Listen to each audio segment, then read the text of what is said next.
Greetings, greetings, greetings, greetings, greetings,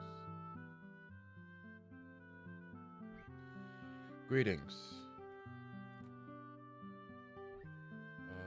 Oh, I forgot to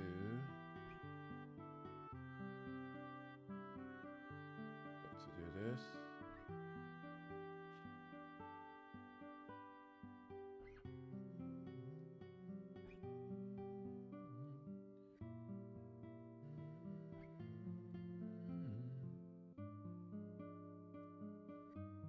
Greetings. Sorry, just doing a bit of housekeeping. Un momento, one moment.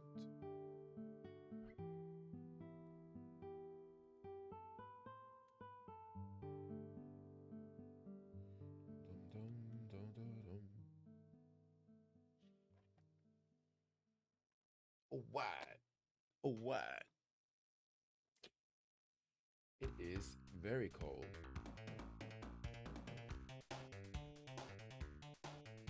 It is very cold right now.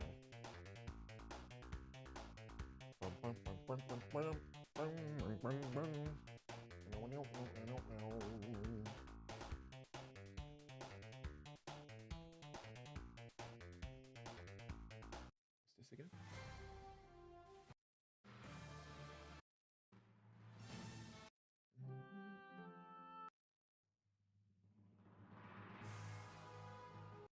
It's a nice little tune to get started.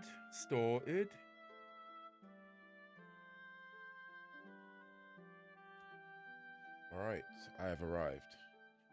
I have arrived. Did I load the game? No, I did not.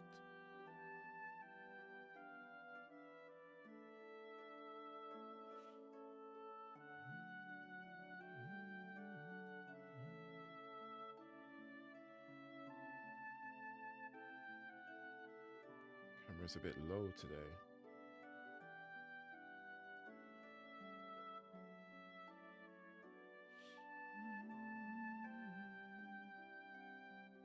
Come on in. Spend an evening by the fire. Oh wait, I was building something earlier.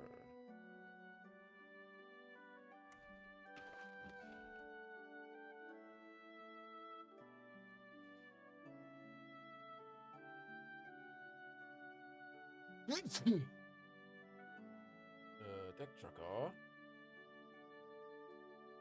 Oh, it's not even open. It's not even open. It's not even open.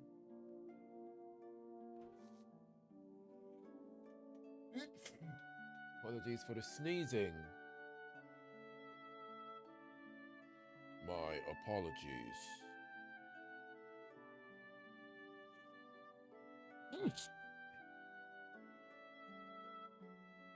Bro, where's the overlay? Come on, man. Come on, bro.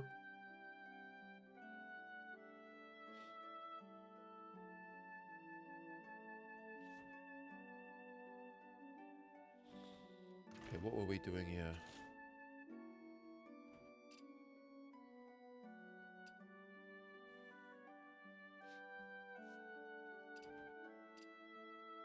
Oh, I wanted to check the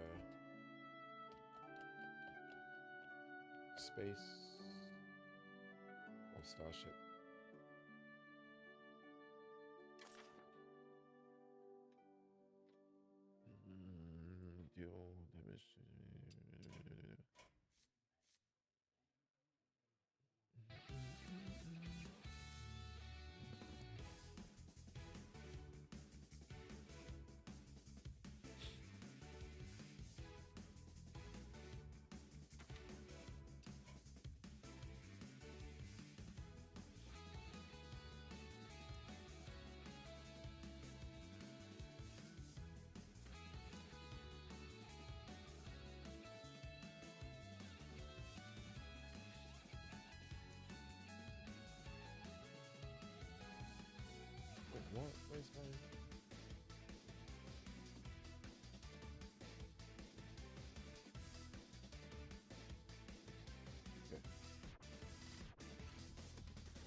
guess we have to go with the Exodar in this.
Oops, wrong card.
Damn, I remember this used to cost 6 mana.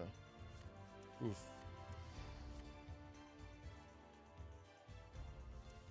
Oh, it's core now.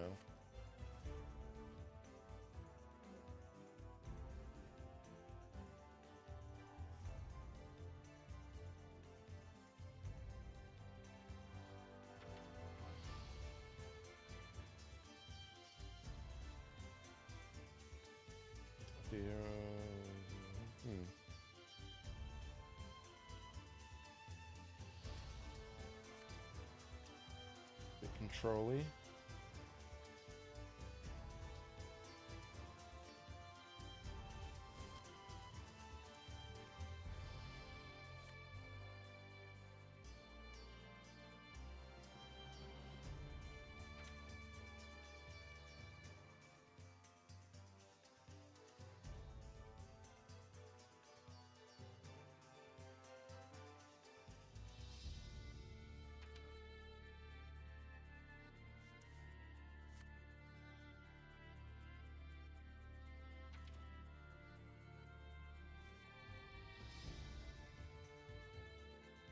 This could be quite good with my dark gift stuff.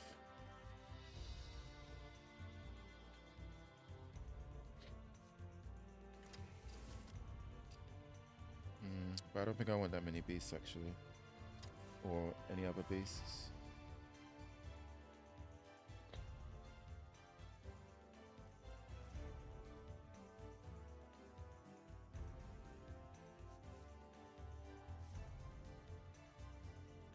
See what more draw effects we have.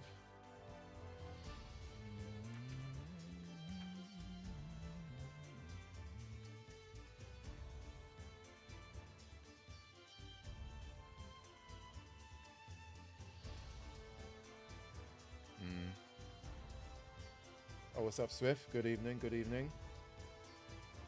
Good evening. How are you doing? Greetings. Greetings. Greetings. Greetings.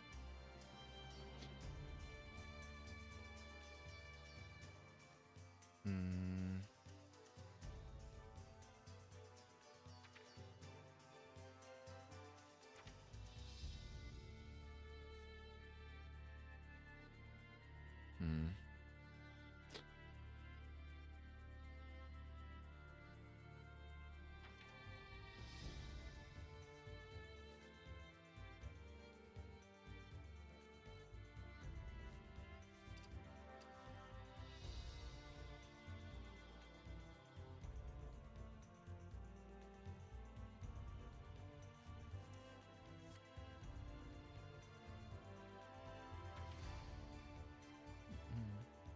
Hmm.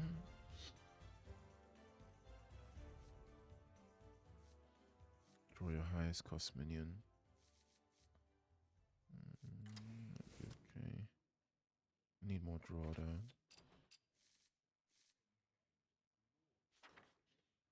I went to the Distant Worlds Orchestra. Oh yeah, yeah. I remember you mentioned that.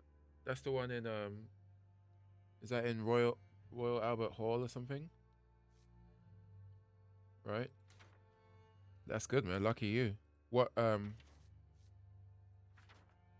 like did they just play an assortment of like all the games, or is it what was it a rebirth? Was it a FF7 rebirth concert?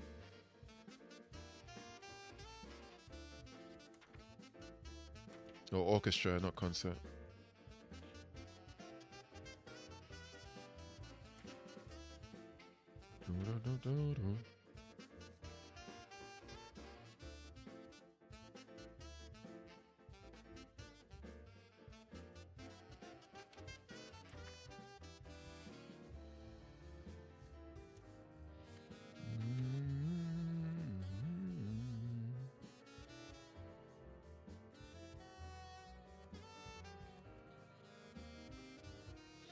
They did stuff from all games, but this time it was heavily focused on 14 and 16.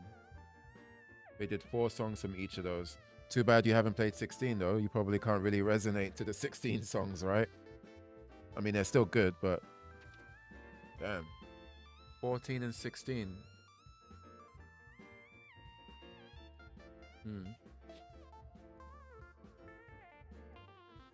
That's good though. I've heard nothing but great things about Distant World, and 14's got a whole assortment of good songs that people like. I knew one of the 16 songs because they put it in 14. All right, only one of them though. Not not all 4 of them, unfortunately. That's your fault, man. You still ain't played it. What are you doing? When are you gonna? Do you have an ETA for when you plan to give it a spin?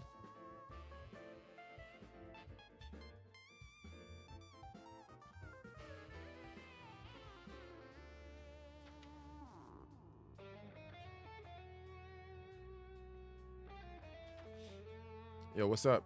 Up C4 greetings. Surprise Sunday stream, yeah. I normally get back home a bit later on Sundays, but one of my classes got cancelled Greetings. One of my classes got cancelled, so I was able to stream. It might not be that long though. It's 8:13 right now, so and I want to try not to stream till like 1 a.m. like I normally do. Dance class now. This was my dance class in the morning. This one I have a private English class in the evening with some kids.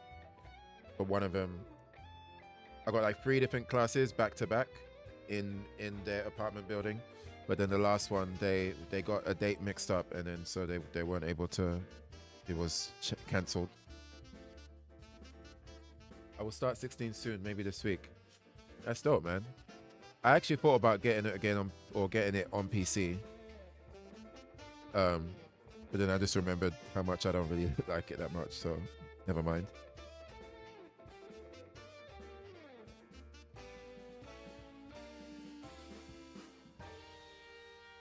Draw. C4, I see you in the trenches, man. I see you in the trenches on the Twitterverse, getting down and dirty, getting the grime and the muck, the grimer and the muck Pokemon all over your skin. It's not worth it, man. Escape, evacuate, eject, ejectocito, cuz. Is that Tyrese says that, right? Ejectocito, cuz. That's what you gotta do. That's what I need to do, man. I need to. Twitter is just. Twitter.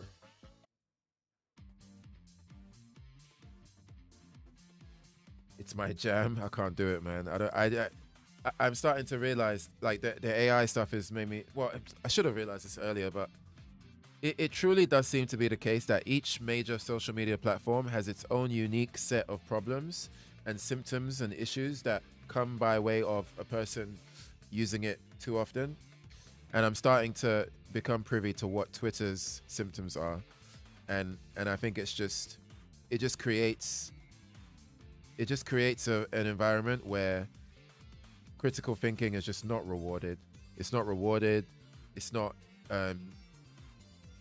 encouraged, and it just doesn't get you the engagement. And I just don't think that's just not good. That is not conducive to creating a healthy community of human individuals. You know, it's just a madness. What is the AI discourse on Twitter? All I see is those anime graphics everyone is making. I call it Studio Ghibli Gate. Ghibli Gate, that's a good one. Yeah, that's the origin of it. Pretty much, ChatGPT launched their new update. ChatGPT, you could always create images, but they were never really that good. Like you would use Midjourney or other AI art creation tools for image generation, but ChatGPT basically upgraded it quite a lot. And one of the things is I don't even think it's just the Ghibli style that you can do. You can do a bunch, but I guess the Ghibli style, somebody posted it and it just took off. And so now it's revitalized or reignited the whole AI art discourse is destroying the world and everything. And it's frustrating for a lot of different reasons, because this is just going to keep happening. Like, are we going to return to this conversation every year, every 2 years, where a leap in AI progression comes out and then we recycle this whole debate again? At what point do you just say, AI is here to stay, it's not going anywhere, it's better to learn how to utilize it, how to live with it, rather than just accusing everybody who uses it of promoting slop and being against artists? And it's just so juvenile. And Twitter has reminded me that it can just be a festering ground for juvenile discourse. Like, and the AI is just, I don't know, man. It's quite annoying. Ghibli Gates. Oh, where's my other notebook? Where's my notebook? Oh, there it is. There it is. There it is.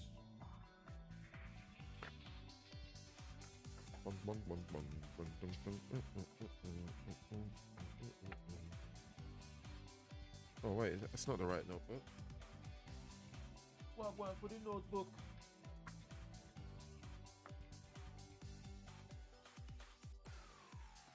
Oh, jeez, it's been in my face this whole time. What's the date today? 30th.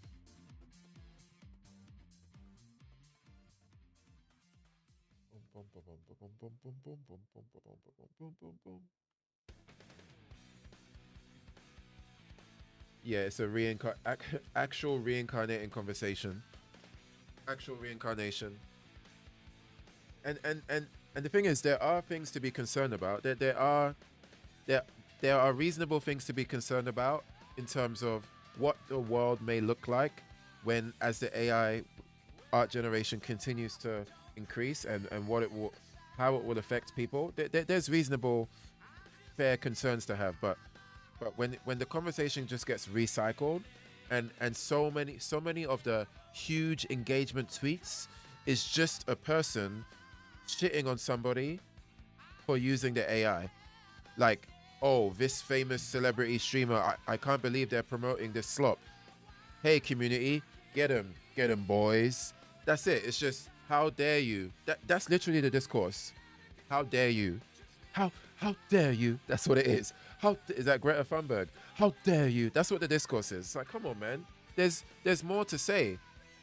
There is good conversations to have about it, but if you're just gonna default to how dare you, just get off Twitter. Come off the internet.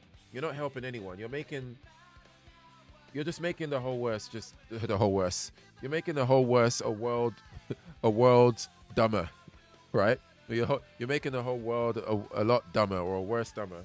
I tried to like reverse it and be smart, but I fucked up the reverse. I fucked up the reversal. Just silly, man. I noticed my life improved when I stopped checking Twitter as much. Less stress. It really is. It really is. I actually think that it's. I mean, as with everything, there's a gift and a curse to everything. Twitter, Instagram, Facebook, like there's benefits to using them for sure, but on the other side of the coin, they each have their unique pitfalls. I think it's just two sides going to the extreme. That's the boring part. Yeah, for sure. Like you're either just calling it slop, and you're not engaging with the other side, or you're saying, stupid. Or you're saying it's just a God's gift, and you're not engaging. Ghibligate is the start of Skynet. Didn't you know? Now I know. Now I've been informed. The beginning of the net of skies. Yeah, it's just so. It's frustrating, man. And you know it's bad, right? When, like, I sometimes watch Asmongold, right? And I've watched him for a long time. Lately, I don't watch him as much because I think his community has become quite irritating, and some of the way he goes about handling certain topics is irritating for me as well. Just to be honest, but he had a take about the AI thing, which was completely reasonable. Like the most you could say is that his delivery and the way he talks about topics sometimes is just insensitive and inflammatory. I think that's the most you could say. But the actual content and substance of what he said is undeniably true. And most artists would tell you that. But people will clip what he said, and then they'll just ad hominem him to death without critiquing what he said, most likely because you don't have a rebuttal. And then now you look crazy, but then now you give power to it's like, I don't want to defend Asmongold when it comes to these kinds of things, but like when he's right, right? Like, and you're not. It's like the kind of pushback that he gets sometimes. Little do they know, they're just feeding the beast. They're feeding the monster that they hate so much. They're literally giving him legitimacy and power. It's just a crazy, frustrating, man. Social media is an amazing tool. I just hate the two sides extremes in every argument, like C4 said. What is so bad about slop content is all I care to know. Besides, it gives people the ick. And that's the thing. I wish a lot of them would just admit that it's just icky. But some of them are not willing to admit that. Just say you're just disgusted by it. Or just say you would rather a world where it doesn't exist. Just say that. You know. Even in fact, I think Swift, you know Romudef, right? Like, I'm not sure if you guys still talk, but he retweeted somebody. I don't know who the person he retweeted was, but the retweet was or the quote tweet. No, he retweeted, and the quote, the retweet that he tweeted, or the tweet that he retweeted. Jeez, I'm so tired. Was basically the lady had 4 screenshots of Ghibli art, like from actual Ghibli movies, and then she said in fact, let me pull it up. I don't want to misquote. Let me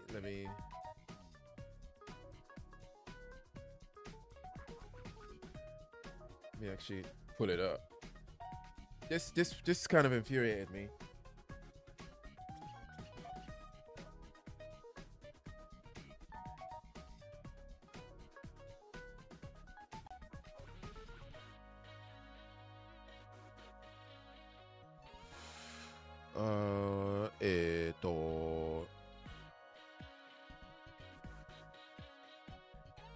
Oh, here it is.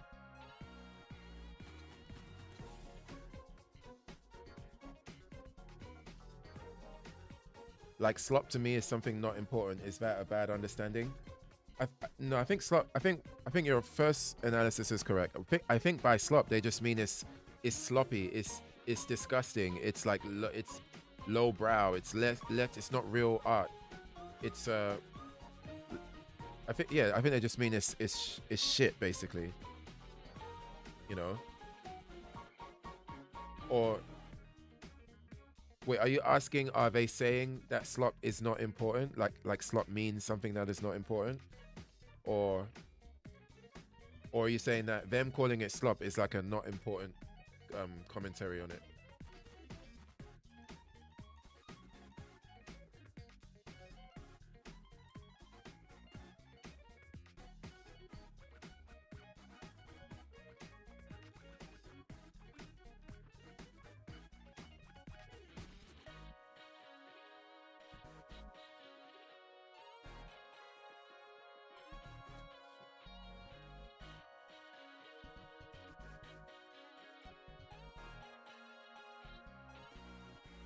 Oh, because I heard it with drama content being slop content. I was looking for a definition of slop is if you have one. Yeah, I think yeah, when people use it for to reference drama content, yeah, because I've heard people say slop content as well. Um, I think they just mean like if you replace slop with low quality, like low quality shit, um, like yeah, I think that's what slop means. Or is it like defining woke where it's a case of you know it when you see it? No, I think slop just means low level, low frequency, small brain, low quality. I think that's what they're saying. Or a mixture between calling it low quality, like the quality is actually low, and also or by slop they sometimes mean it's it's like it's like uh it's like small brain, like low frequency, right? You know, like some people say, like, oh, this is a low frequency topic, or this debate is, or your the way you think is low frequency, like your brain hasn't tapped into the higher frequency or the the more broader ways of thinking. Low effort, low effort art slash work. So something like them AI read movie recaps, maybe. Maybe like I think when you analyze it with when people call some content right like oh I don't know whatever content is called slop. I think when somebody calls content slop, they're saying that the subject matter of the content is like low frequency, low vibration. It's just like the bare minimum. It's the actual quality is the bare minimum, but the actual topic is not really doing much to move the needle on anything, which is kind of silly because not all content has to be like some hyper philosophical, life changing exploration of something, right? But yeah, this tweet is what got me kind of heated. This person says, "I'm begging people to remember what Studio Ghibli looks like," and then the screenshots she posts, I'm like, my friend, the AI looks like that, buddy. The AI looks like this, comrade. The AI, well, maybe not so much this. This is like a bit more specific and unique, right? But the AI, I'm pretty sure the AI could do this. There's even in its current state. I'm not sure what she was trying to get at with this screenshot, but like AI is going to be able to produce this too. So, and I'm just so confused. Like, what do you mean? I'm begging people to remember what Studio Ghibli looks like. Are you insinuating that the AI can't achieve that or doesn't look like this? You know, it's just such cope to me. So I just had to like read or respond to it, even though nobody cares because I just have like no traction on Twitter. But it's one of those rare cases where I saw something and I just had to say something. This is just so.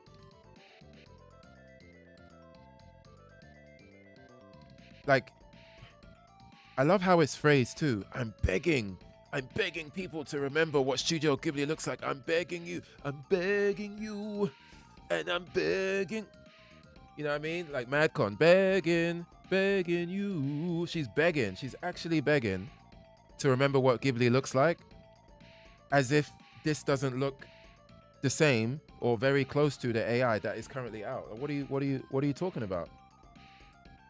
You know? And then what makes it worse, I mean, hopefully this has changed. Maybe some people are responding and are actually calling her out a bit.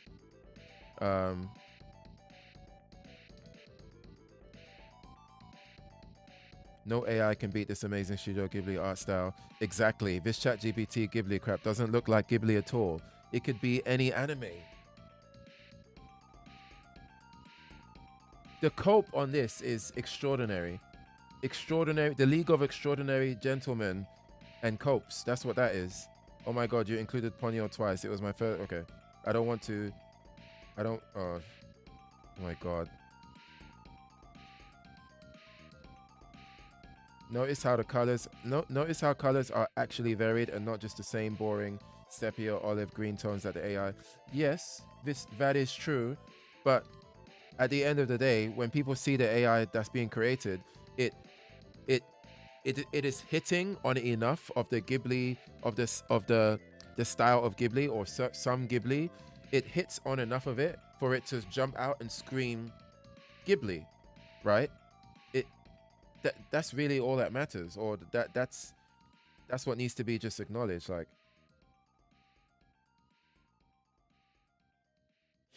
I used to like Ghibli. Now AI haters are ruining it. You shouldn't change your perspective on Ghibli. Oh my god, just so dumb, so frustrating to deal with. Actual foolishness. One thing I like about AI and human art is the mistakes that each have. Example, AI will add an extra finger. Yeah, a lot of the time it does. Where humans will have the proportion of the fingers off. The mistakes to me give an element of charm. Yeah, they can. And again, it's one of, like you said earlier, right? It's just extreme. It's just extremes on both ends.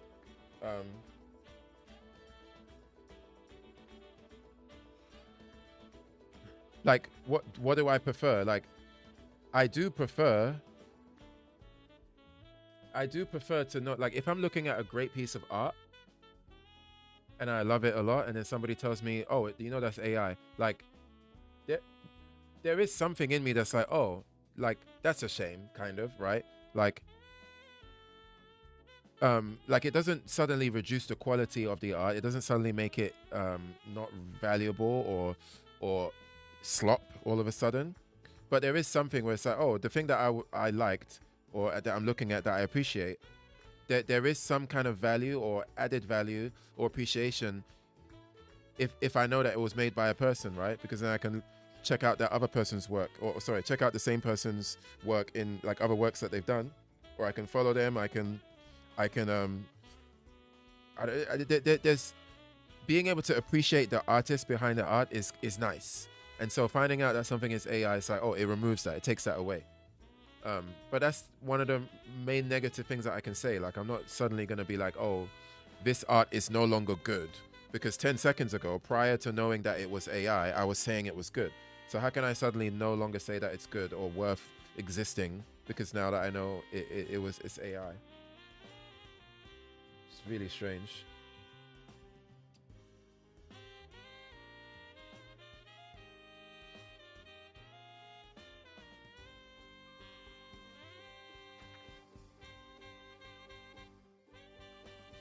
There is some art I don't want people to waste time doing. You personally, or you mean like just like not good quality art, right? Like shitty art,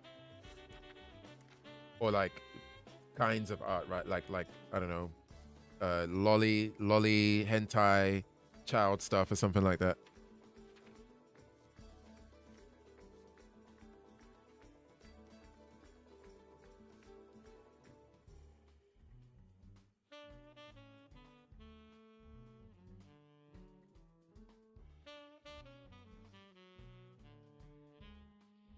I guess I can get bargain bin.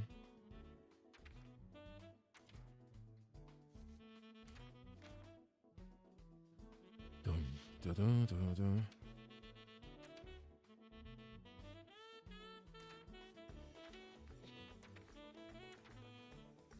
1, 2, 3. Do I even have a free cost spell? I don't. That's when I'm like chucking some AI. It's like filler episodes. Yeah, it's man. And to be fair and honest and like a bit more blunt, it's not even so much the AI discourse that is bothering me. It's that what is happening with the AI discourse is happening in so many other areas, whether it's social stuff, politics, um, you know, economic stuff, healthcare, religion, right? Just all kinds of topics that are being discussed. You know, Israel, Palestine, right? That I should have mentioned that first. That's like the prime example.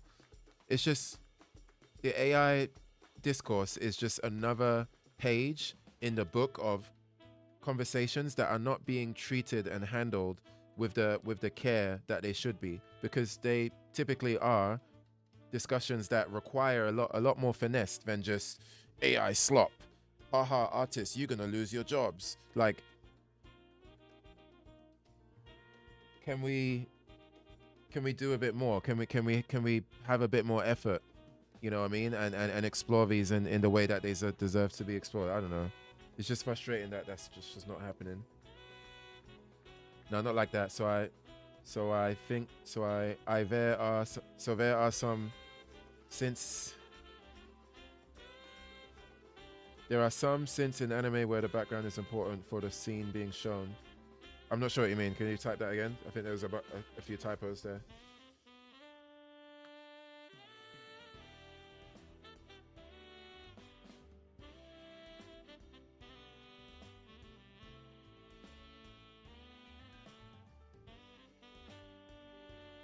I need to quickly close my window. One sec.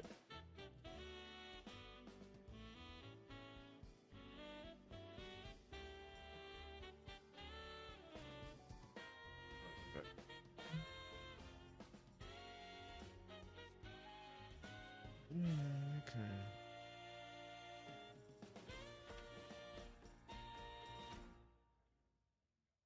Dum dum dum dum dum.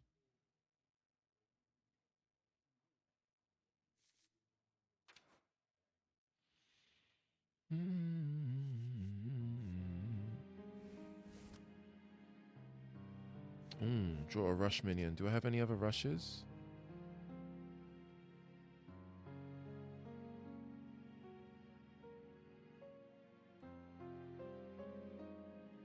Oh, I've got 2. Is 2 enough though?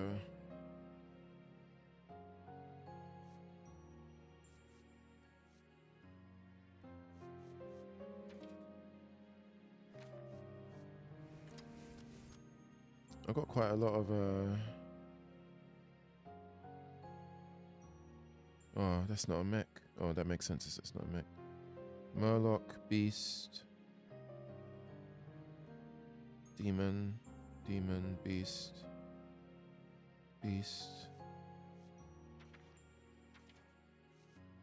Draw a Beast, Dragon, and Murloc.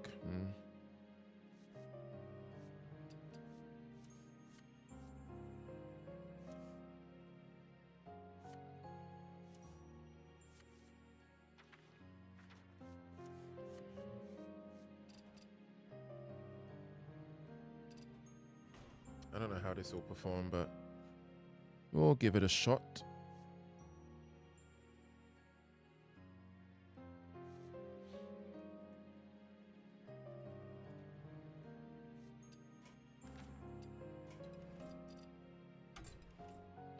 It's probably gonna suck, to be fair.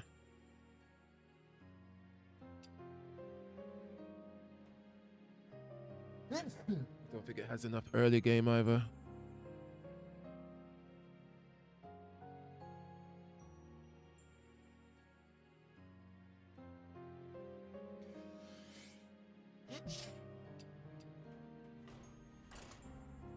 What would you like to say if you were?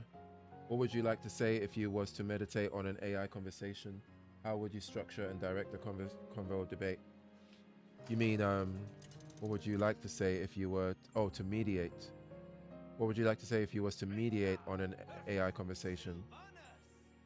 How would you structure and direct the conversation? Well, it depends on what AI we're talking about. Because I think there are some unique paths that you can go depending on the AI you're talking about, whether it's AI art, AI movie making, or script making, AI software coding, or just the existence of AI in general.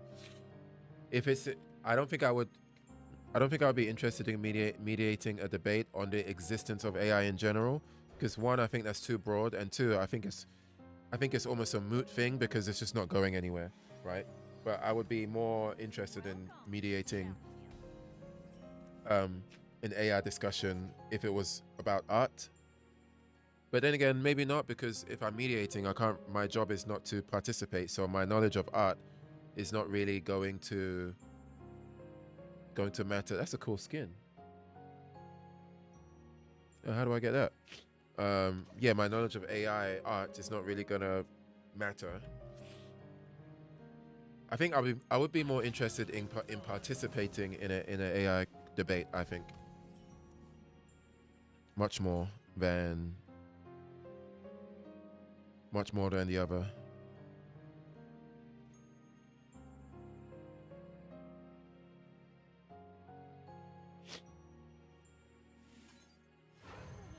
Let's put a threat on the board.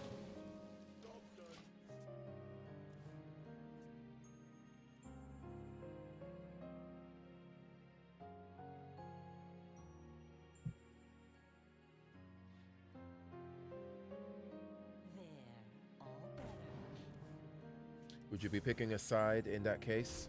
What side would I go on that case, or go in?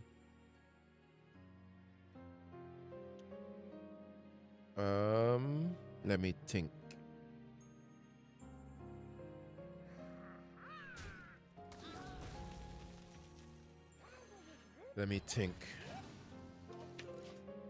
If the two sides are AI is good for society or AI is bad,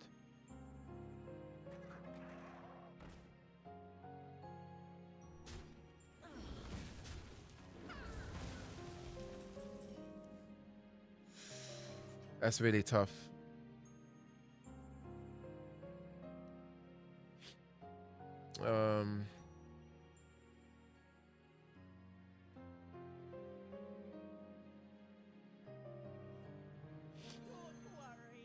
I think I would, maybe this might come as a surprise, but if those are the two sides, I might argue for the AI is bad for society side, but the arguments I would make would just be very different or I would, sorry, not very different. I would just take a different approach than what most of us see online, especially on Twitter. Because I mean, I think in the past we've discussed we've had some AI discussions in the past, and I've shared like some concerns that I do have. Because I do believe that I don't believe it's hopefully good for society. But at the same time, I know that there's no going back. So I don't know, some aspects of the debate might come down to, well, does it even matter?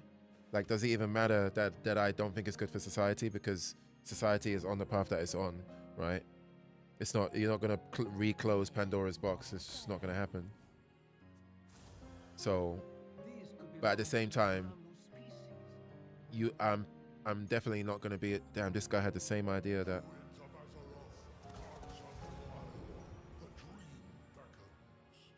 Wow, I did not think of that. He got that out early. He's going to play that shit too. Oh, he's not going to play it.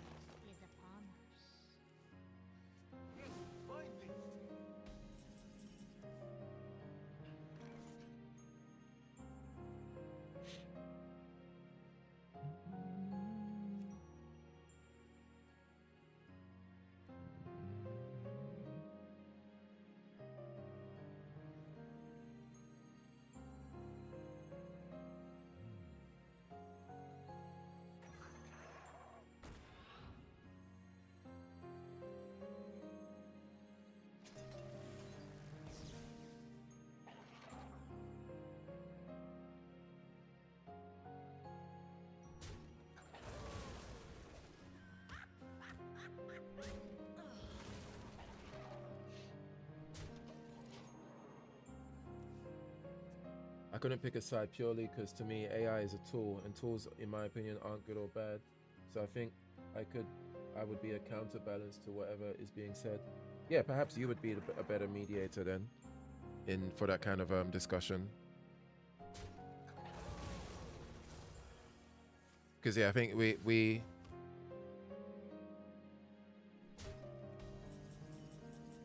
I think we have a disagreement on.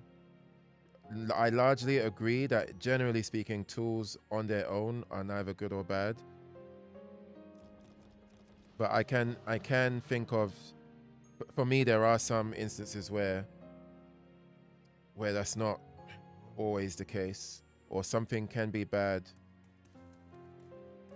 because of how it can because of what it does to the human psyche over time, or what it can do or will do or is doing to society over time. But I think yeah, we've had that discussion before.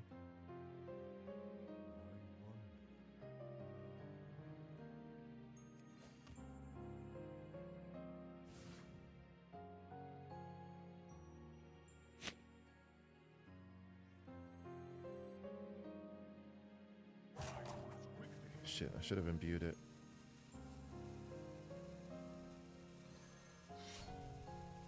Okay, well, I'll imbue it now.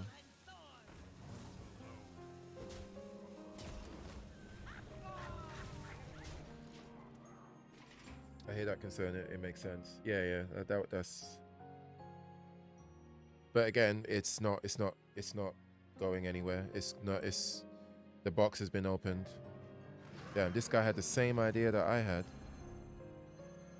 Why did he play that now, though? But that loses all the buffs, buddy.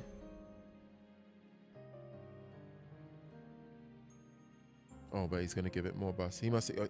That must be his. No, that can't be his only beast. So I had to go AFK, but I heard most of your arguments. No worries, man. You don't gotta apologize. You don't gotta.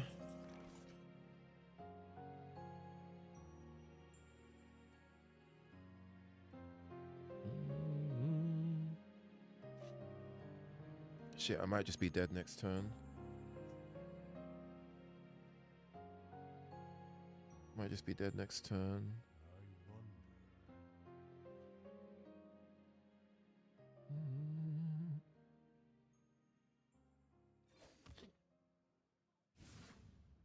I went on the wrong one.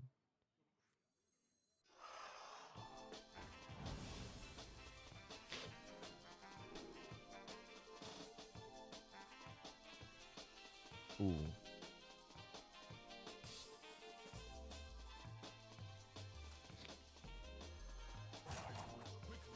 Am I dead next turn?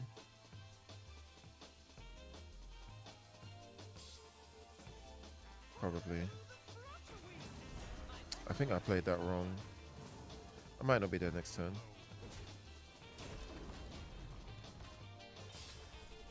My only thing with AI... Oh, I wish I had the clout to do a panel on subjects like this. I prefer not to...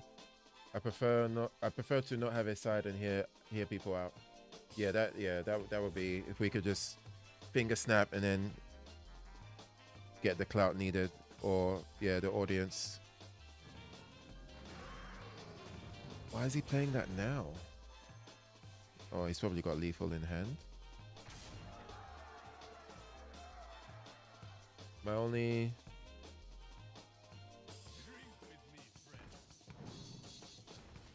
thing of AI is that I wish there was an infrastructure where artists, the royalties. Yeah, that's another thing I wanted to bring up. Like, that's another thing that a lot of people don't discuss, because the reality is, the royalties thing. If there was an infrastructure for the royalties, a lot of the slop commentary wouldn't be as much of a problem.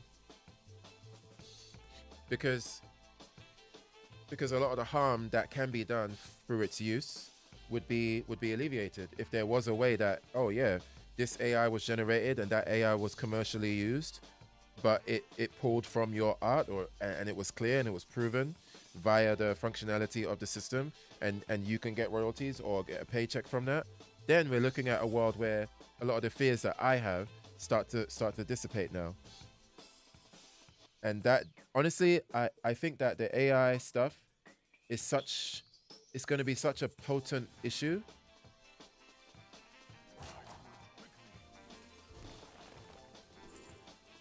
I really need lethal somewhere.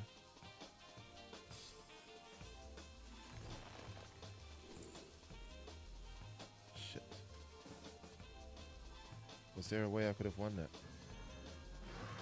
I don't think there was a way I could have won that. Yeah, he just wins next turn. I think I misplayed that, but I wasn't looking. That's crazy. I built a deck and then I've never played against somebody using that. And the only time it happened is when I built a deck with the same idea, and then my first match is somebody with the same idea. Very strange. Very strange.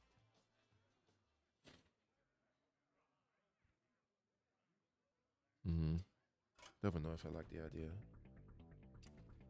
But yeah, royalties, if royalties were a thing, that would, a lot of the concern, a lot of the fire and brimstone that you see falling from the sky from people would not, it would just completely dissipate instantly. That needs to happen. My brother's, I spoke to my brother about that a lot as well. I mean, and I believe that this is a conversation that is happening in the, especially, well, because my brother's in the games industry, he can only, when he says in the industry, he's talking about that field. And I believe that this conversation is happening a lot in the games field.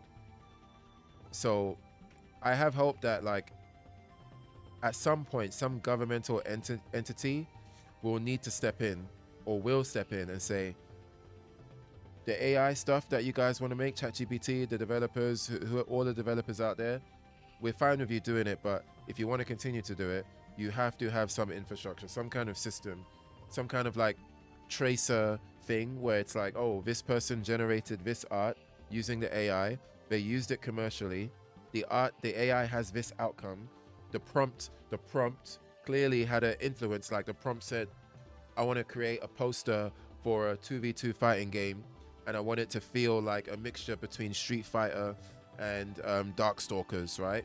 And then the AI generated the art for like a vertical slice of how that game would look. The AI, it would be very easy for the AI to be like, oh, okay, the end result of this piece took 30% from this, from Street Fighter, 20% from Darkstalkers, and then it sprinkled some other stuff from some other thing, even though it wasn't in the prompt. And then if that was able to be used to be like, oh, somehow because of the end result or the money that was gained over here, or I don't know, there's some kind of way that they would like finagle it and be like, okay, therefore Capcom gets this, or this artist that created this character in Darkstalkers or whatever gets that amount of money as a royalty, as a reward for influencing the end result of the art, you know. I think that has to happen, and I think that will. If it doesn't, then oof. That's a big oof right there.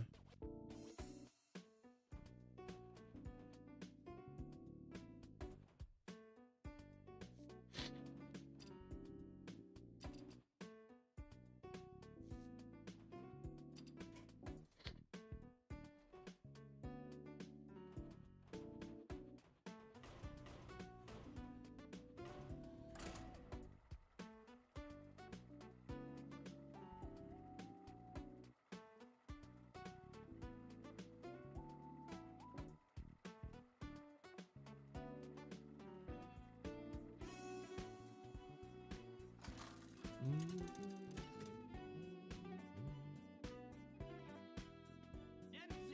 versus Chaos.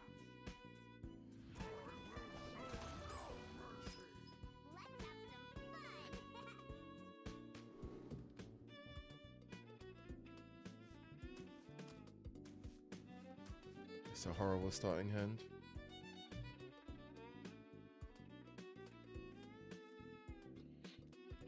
I actually might watch that 2x KO, the whole hour thing. I've only seen a lot about. Why is this in my deck? To take that out. I've only seen a bunch of like response videos and clips and stuff. I might actually sit down and watch all of it. Well, I watched Max watch it actually, but not the entire thing.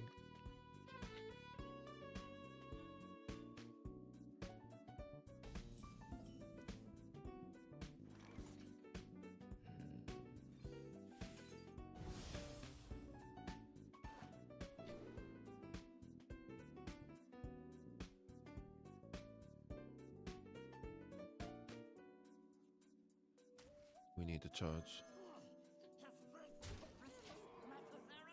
Apologies for the sneezing and sniffs.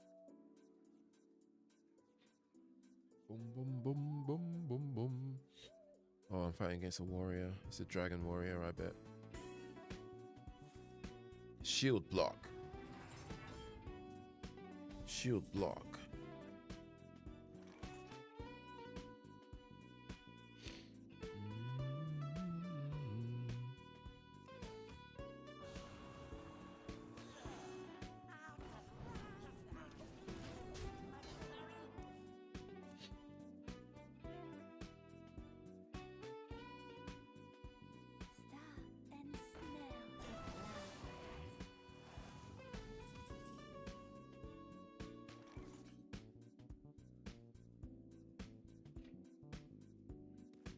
One quarter of it is match footage and combos. I think you only need to watch the 30 minutes of it. Oh yeah, the developer conversations and stuff. Because I have been hearing that, and I think this is true. I just want to know, when is the because it does seem to be the case that the developers of 2XKO, they do want some of the systems and they do want the game to feel welcoming to new players. I'm pretty sure they have said that. I don't know if they've gone back on that. But like the amount of systems and mechanics, I'm just curious to try and find out for myself, like, what possessed them? What made you think? What made you think that this would be welcoming? Like, outside of it being the League IP, which is very popular, a lot of people like outside of the IP power, bringing new players to give it a try, what made you think that it would be like an entry level beginner fighting game friendly game? And I kind of just want to see, like, and just see it for myself, because there's a lot of confusion, and I think rightfully so. It's like, wait, you guys think that this is going to be welcoming for new players? Because boy, there's a lot of stuff where it's just this is not going to happen.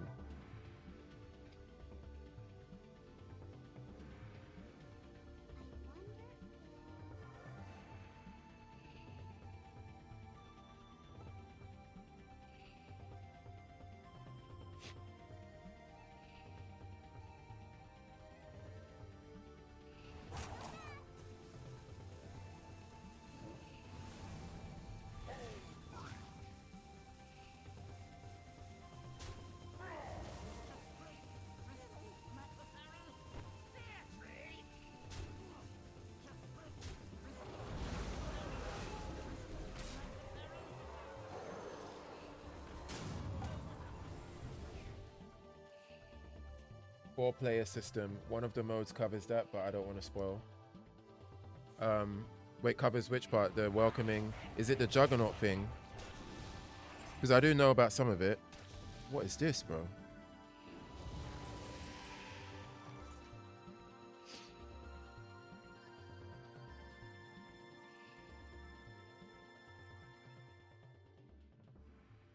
How did he play this? Chemical spill. Oh. Summon the highest cost minion from your hand, then deal 5 damage to it.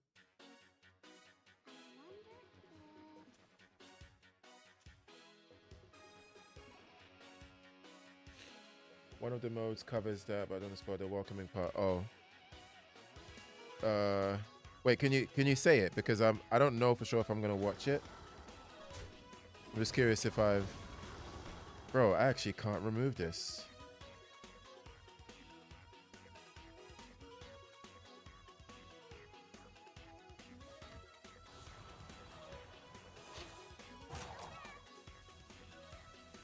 Oh, I might be able to actually next turn.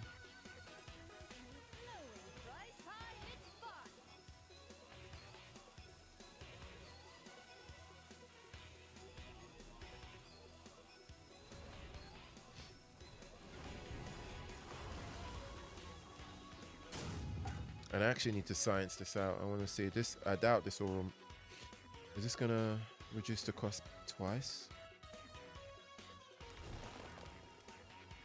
But what do you think though? Do you think that 2xKO is gonna like be a successfully welcoming game, or be welcoming in the way that they think it's gonna be welcoming? Oh, it's by one.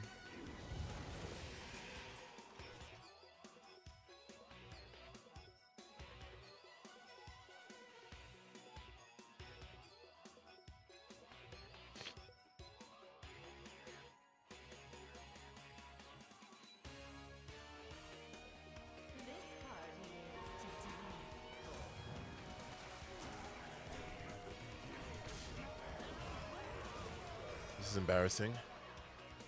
I can't remember what the mode was called, but there's a mode where someone can't just be an assist, basically. Someone can't just be an assist, basically.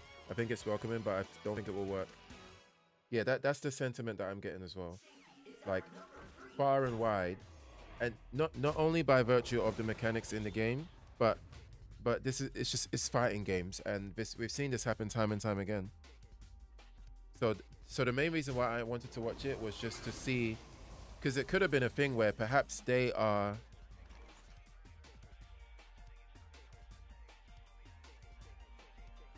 It could have been a thing where perhaps they have shedded that premise. Like maybe they've said that they've said that in the past. Like, yeah, we want this game to be welcoming, but perhaps it's not something that they are holding to anymore. That's what I was curious about.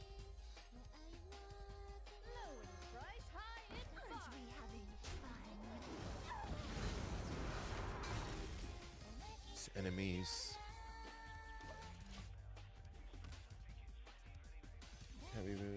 But there's a mode where someone can just be an assist. Yeah, I think that was the one that's like, it's kind of like Mortal Kombat, right? It's like Mortal Kombat 1, or I can't remember which Mortal Kombat game.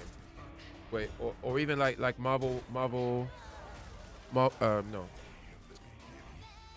There's a Marvel. Is it Marvel? What's the Marvel game where you choose 2 assists and then one? Sorry, you choose 1 assist, or you choose 2 characters and then 1 assist character. It's not Marvel 1. Yeah, it's Marvel 1. Marvel is Capcom 1, right? It's kind of like that, but you choose 1 character and then 1 assist, but it's only an assist. Like, or kind of like Strikers, the Striker system from Mortal Kombat or something. Marvel 1, yeah, that was it.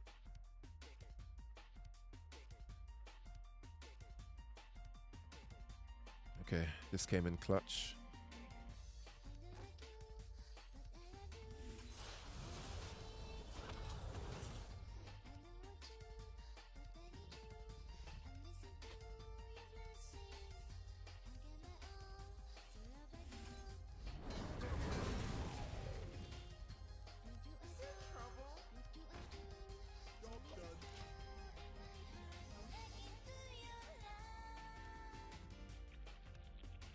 But yeah, I don't.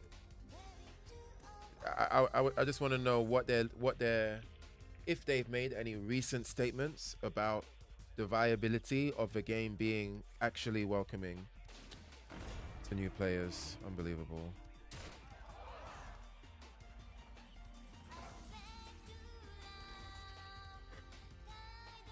I think I just died, don't I?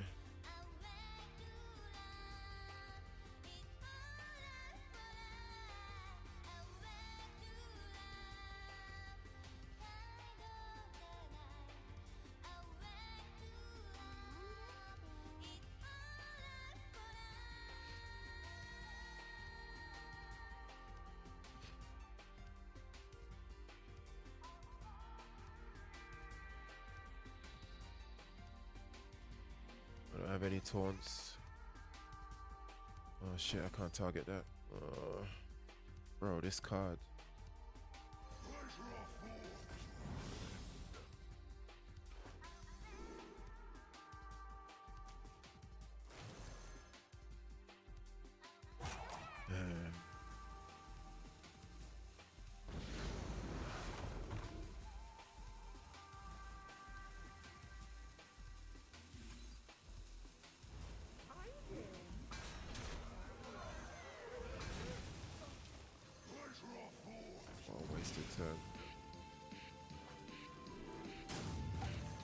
waste a turn.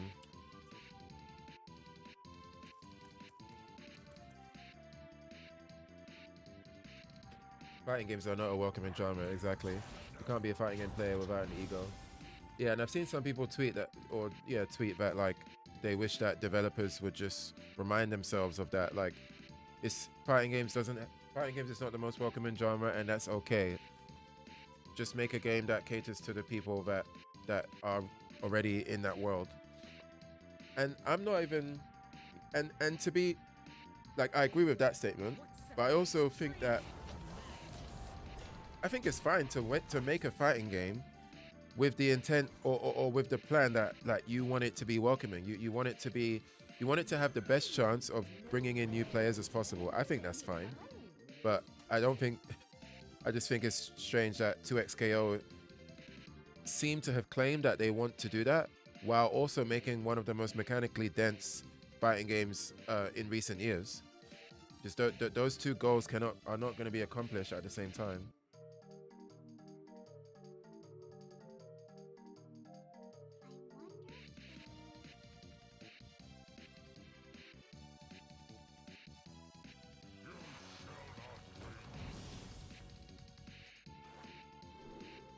Oh, that could have helped.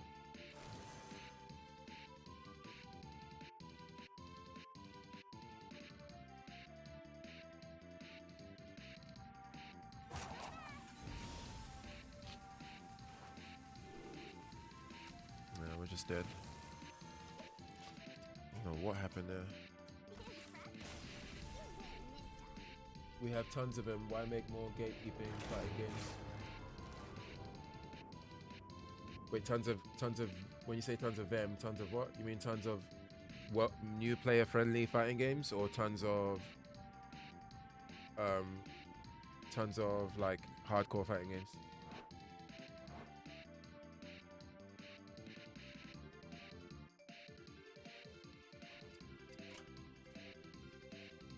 Get some tissue real quick.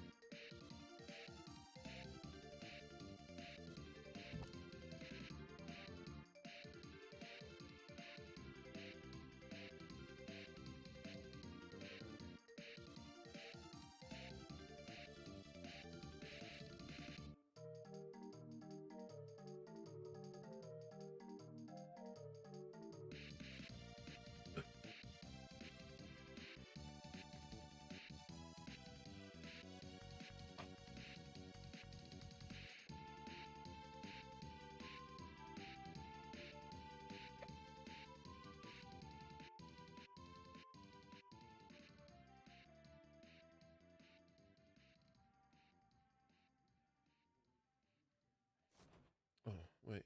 Why did I come here?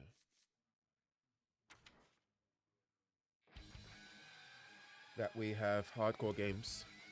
Oh, yeah, yeah. I mean, yeah, the majority of fighting games are more hardcore. But I'm saying that I think it's fine for a fighting game to want to make its systems and actually I just saying the word systems triggered a memory. It summoned a memory in my mind. I don't even think it's a matter of. I think one mistake that developers make or don't think about is that, in my opinion, I don't even think it's so much about the mechanics being new player friendly or welcoming to newer players, right? Like if your goal is to make a fighting game and you want it to be welcoming for new players, I don't think they should overly focus on making the mechanics friendly. I think the focus should be on how you teach it. Like what systems in the game or what tools exist in the game that teach the player how to play and how good are those tools. I think fighting games have a problem, or a lot of them have a problem where the tools to teach how to play the game are not that good, right? And I honestly believe, I really believe that there is a lot more room for innovation when it comes to how does a developer walk a new player through their fighting game, and how do they make that new player learn the systems? How do they make them learn what a meaty is? what a cancel is, the difference between a chain and a link, right? Or whatever mechanics are in the game. I think that's where the innovation should be, and that's where the money and focus should be put. If you really want to maximize the odds of having a new fighting game that is new player friendly, because that way, if you manage to crack that code, you can have relatively difficult and complex mechanics in the game, but because the way you teach the game is very, very well made, then you can have your cake and eat it too. You can have a game that can have a good chance of bringing in new players while not compromising and reducing the amount of complex systems that are in the game. You can have both. It just comes down to putting more time and money into the systems that teach it.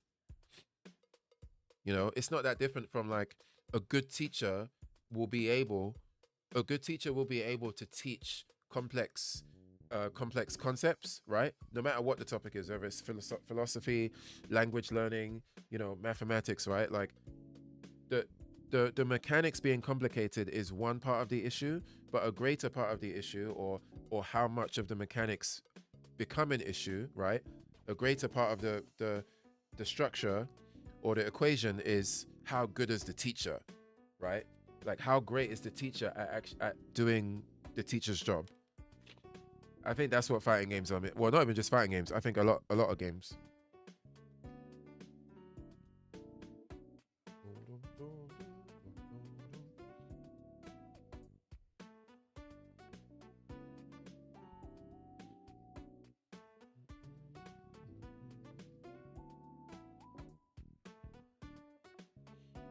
Under Night did this very in-depth tutorial to the point that people felt like they were being schooled and not having fun.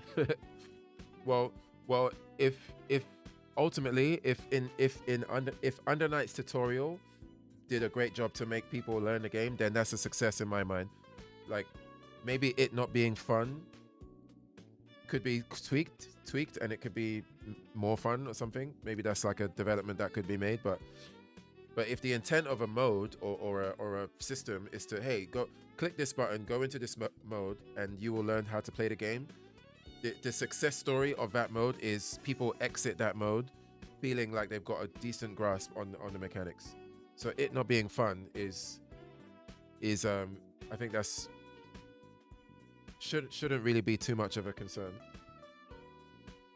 But being taught something in a good way doesn't have to be boring.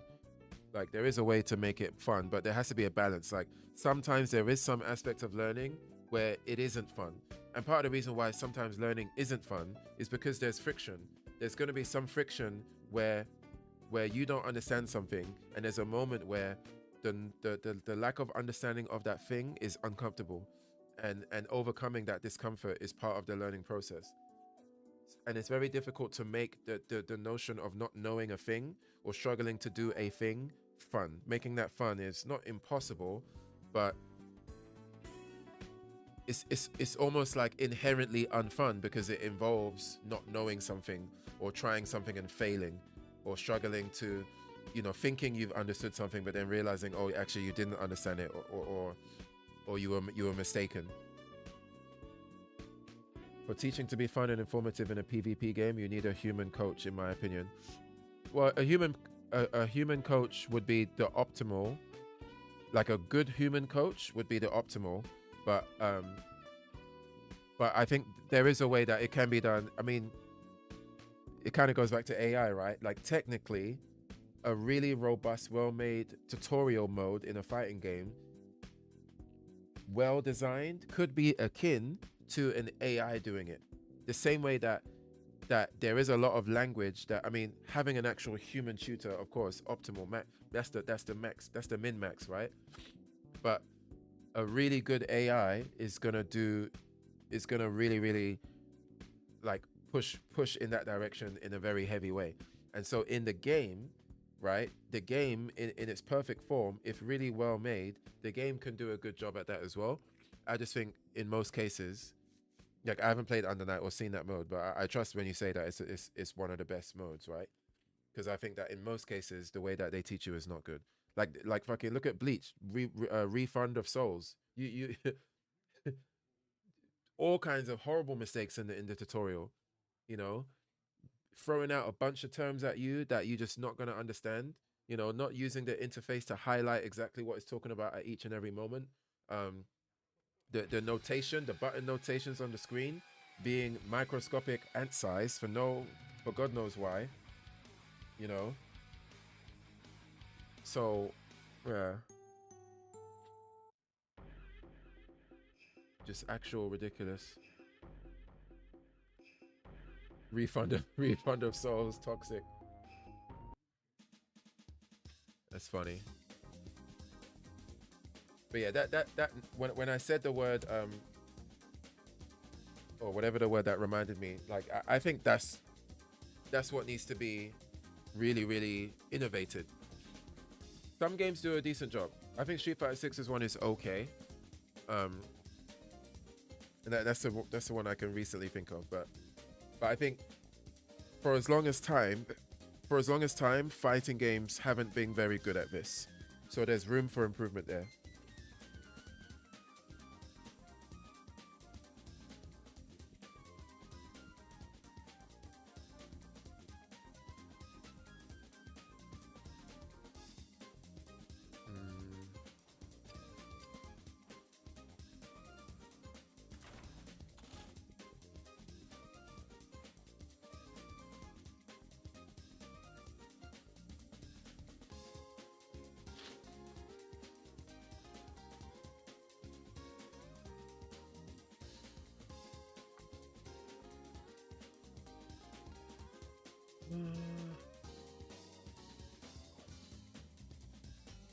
I can't think of another solo PvP game that has a good tutorial system, but I might just be ignorant.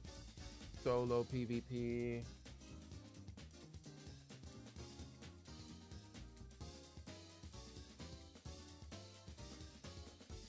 Wait, what do you mean? You mean solo?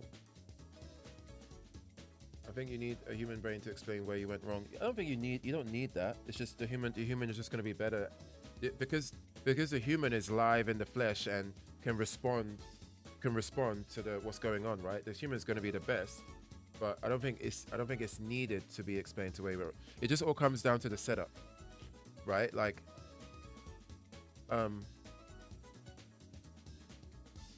lot of the time, like in Street Fighter 6, it's just you got the character tutorial and then you got your the main tutorial, right?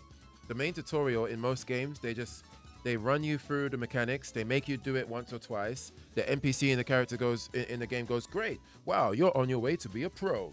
Now let's learn about parries. Parries are blah blah blah blah. Press this button to perform it, and then you do it. Great. Wow, now you're on your way to be a pro. It's very, you just go through it, right? That's the old-fashioned way to do it, right? It cannot be like, I'm gonna say it cannot be that. Obviously it can be because most developers do it that way and they're fine with it. But if the developer wanted to push and become more innovative in that field, it cannot just be that. And there could be a lot more focused like ways where it's like, okay, now that you've learned how to parry, let me put you in the situation where this character is going to do this to you. I want you to parry it. Now I'm going to teach you why parrying it is better in this situation rather than blocking it or backdashing or whatever, right? Like, and it would take a lot more time. There'll be a lot more, menus in the mode, or it would take a lot of time to get through it. But that's what would need to happen, because not everybody's going to have like an actual human that is gonna teach them, AI can't explain mind games though. I wanted to do a YouTube. That's not true. Well, sorry. Well, one, I don't think AI. I think AI definitely could. If a human could, AI could. But two, it wouldn't even need to be an AI. It would just need to be. It's a scripted sequence in a video game. The mode is scripted, so the mode can be scripted in a way that can teach you mind games or teach you what mind games are, what to think about. Sure, it's not going to teach you every single mind game ever made in existence, but it wouldn't need to do that to be a good tutorial. When to shimmy, frame trap, bait. AI can only teach you mechanical skills like safe jumps, combos. I don't think that's true. Mind games are based on emotions. Yeah, but they don't need to teach you where they come from. They just need to teach you what to be aware of, right? Like they the concept of mind games, they can teach you. And when I say they, I'm not talking about AI. I'm just talking about a good tutorial. A good tutorial could teach you the premise, what a mind game is, show you examples of a mind game. It could put you in a situation, like it could be so well designed that I actually have to pause this because I think this is actually like a really good example. This is just off the top of my head. One way that it could teach you a mind game, right? The tutorial could tell you, hey, I've knocked you down. When you get up, I'm gonna throw you. So I want you to jump. I want you to hold up when you get up. The game could tell you that. The game could say, I've knocked you down. I'm gonna grab you when you wake up. Hold up to escape my grab, right? And then, but in the way that it's programmed, when you hold up, the NPC actually jumps and does an air grab and grabs you. And then in the tutorial, it could say something like, "Oh, I bet you didn't expect that, right?" And then from there, it could teach you what a mind game is. Like some people will call this a mind game because you expected that I'm going to do a thing, but then I didn't, right? Like that's just off the top of my head. But I don't think a single fighting game tutorial has done that, where the tutorial tells you to do a thing, and then when you do it, it actually punishes you because the goal of it punishing you is to teach you that some things might not go that way, right? All of the tutorials is just do the thing, do the thing. This thing is called this. This thing is located under your health bar. This thing recharges every 10 seconds, right? That is just taking you through the mechanics, but it doesn't actually teach you, like you said, moment to moment, like how to respond, how to, how to weigh up like probability or something like that, right? Like it can be taught. It's just not enough innovation has been put there. That's what it comes down to. And and maybe there's a reason for that. Maybe it's just not worth it. Maybe the extra time and money that it would take to really make this kind of system, maybe it's not worth it. Maybe a lot of the well, not even maybe, it is the case that a lot of the developers, they have the back end information. They know how many people go through the tutorial, how long they spend in there. They have all the information, like, oh, Street Fighter 6 has been out for 1 year. In that 1 year, this is the amount of time that people have spent in training mode, or sorry, in the tutorial mode. And they will be able to look at that and be like, well, given how much money we spent on that mode with all the voice acting and all of the direction, is it worth it to make Street Fighter 7 and then put a lot more money into this when in our previous game, this is how it turned out, right? They've got all the information. That's probably why the tutorials end up being very samey, being very formulaic. You know what I mean? So I'm not even trying to say like, oh, they're just being lazy or something like that, or they're just dumb, or they're not thinking out the box. But yeah, there's all kinds of really really interesting ways that you could teach more these more interesting concepts in a fighting game. Under Night does that, but I think we have different understanding of teaching. I don't think we do have a. I don't think we have a different understanding. I just think that. How do we have a different understanding? I don't.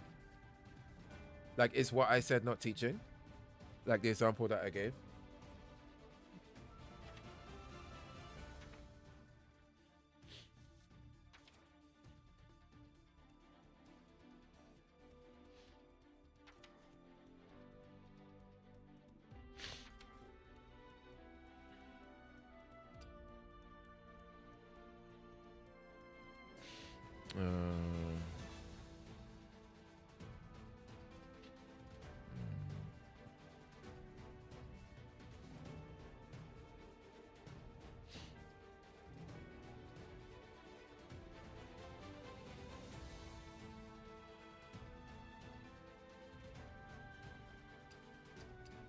Let's keep it in there.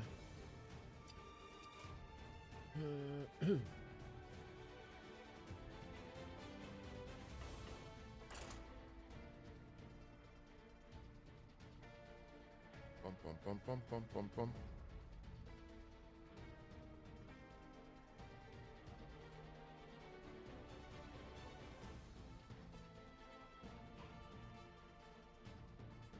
Oh, camera, blowing my nose, yay.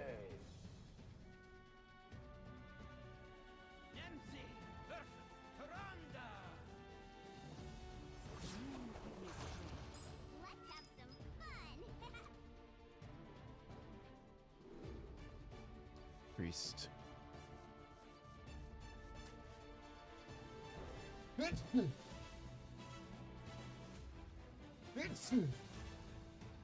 Damn.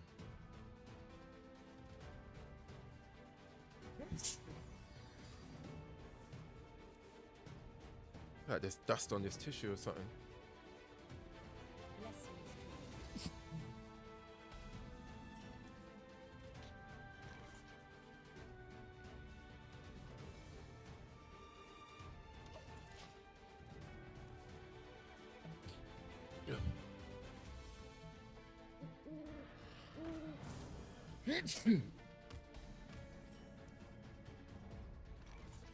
Corridor creeper, let's go. Actually, no, let's get this out. Actually, no, let's not do that.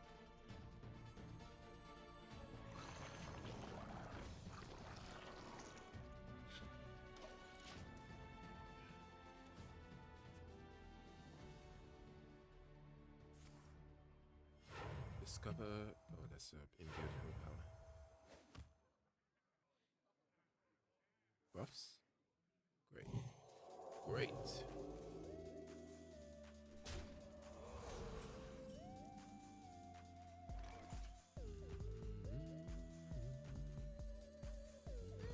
Rise high and fun.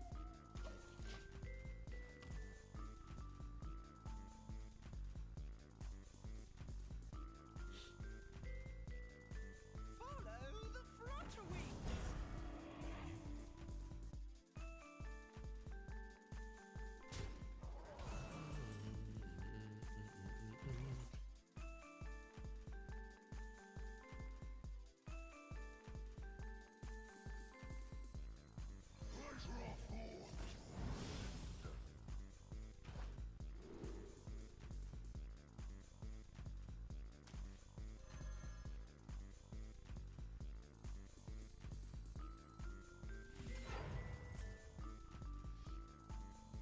I had to voice note. Sorry, I really care about this topic. No worries. Let me No wear and tear of any kind.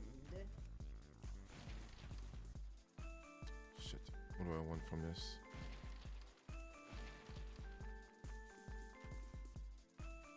Just go here. What a deal!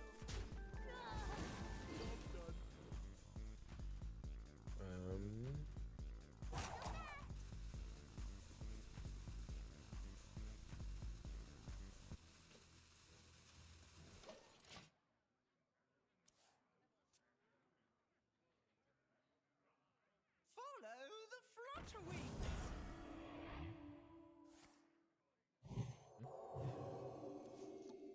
So I really care about this. I really, really care about this aspect of fighting games because I think this is what makes it unique. Not that no other game does it, but especially in fighting games. So I agree with what you're saying. I think we just disagree on the meaning of teaching. So I think, like I said, AI can teach you mechanical skills, stuff like execution, how to do stuff, right? Normally, when we talk about teaching, we're saying this is the formula to create. This is the formula to create instead of this is the answer. This is what you can do. But why does having?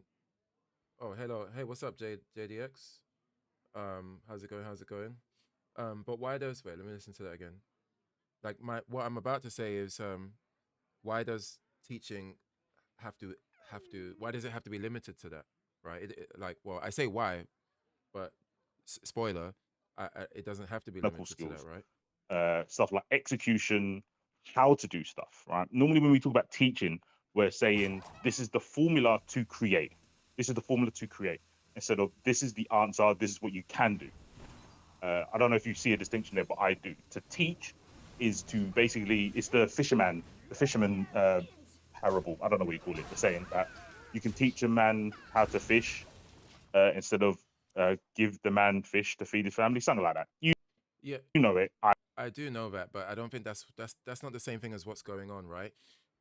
Giving giving a person a fish rather than teaching them how to fish is not what's happening with teaching somebody, like going further with teaching and giving them way more um tools, or like the kind of teaching that I'm talking about. I don't believe it. That doesn't fall into the I'm giving them the fish. I don't think that's what's happening. I'm Linked together in harmony. stupid. Oh, JDX. Oh, you're talking about the AI.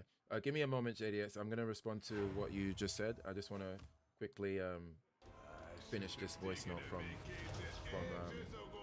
a buddy of mine who is in the chat on Twitch. But yeah, you get the point. So I use burst because it's a better example instead of going after things like shimmying. I think shimmying comes under the same aspect. There's things like in a game where you can block in the air. The mind game of DPing is totally different. Totally different. Because in Street Fighter, if someone jumps, you can be taught by a game to mechanically DP anytime you see someone in the air. But in an anime game where you can block or IAD backwards, there's a mind game about should I try and DP or should I go for air throw? And there's aspects of when I was playing Guilty Gear that I know a game, an AI could not teach you because there's preconceptions going into a match. So for example, Wait, hold on. a game, an AI could not teach you because there's preconceptions going into a match. So for example, if I'm playing in like a top 8 and I can watch the opponent I'm going to play beforehand, right?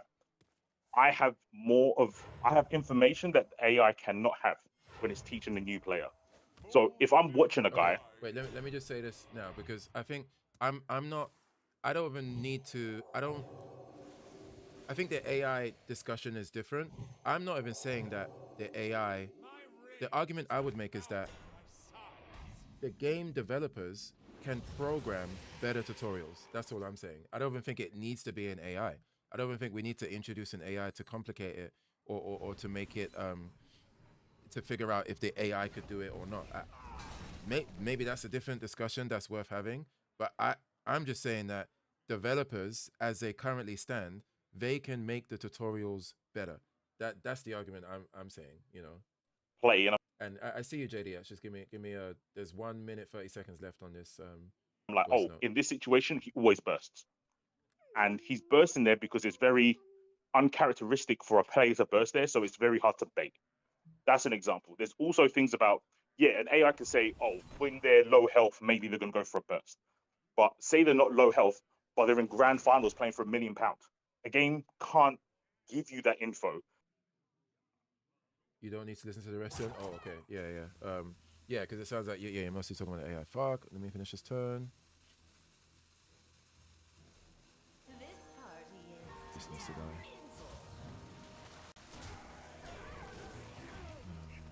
Let me not trade. Okay, JDX says.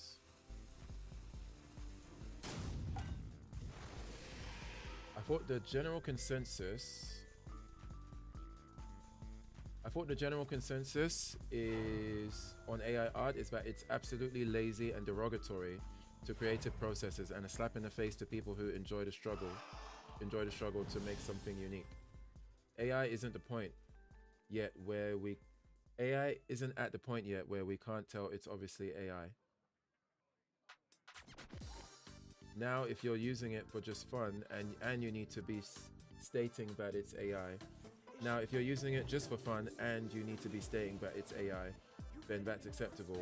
There's a policy Steam has that you have to claim something is AI if you're using the generative stuff. Absolutely. Devs have been making better tutorials. Oh, then he went to the other topic. AI just makes creations even more. I think you mean creatives. Even more lazy in the era of laziness. You said a lot there. Well, let me. Hold on. So I agree with you that my issue with AI.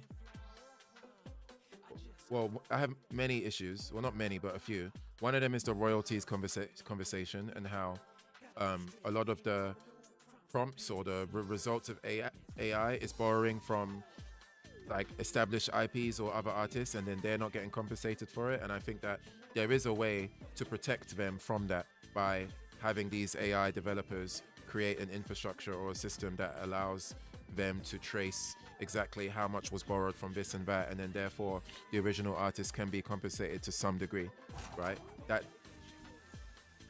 I think that does need to happen. But I do agree that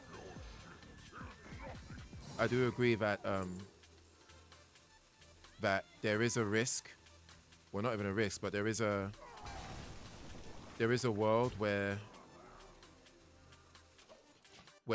over time, when people keep using these tools, the general talent and mindset and confidence and ability of humans is going to reduce. I do believe that, and I believe that for the longest time. Linked together in harmony. But I think what my stream title is referring to is just referring to people and artists who are attacking AI in the most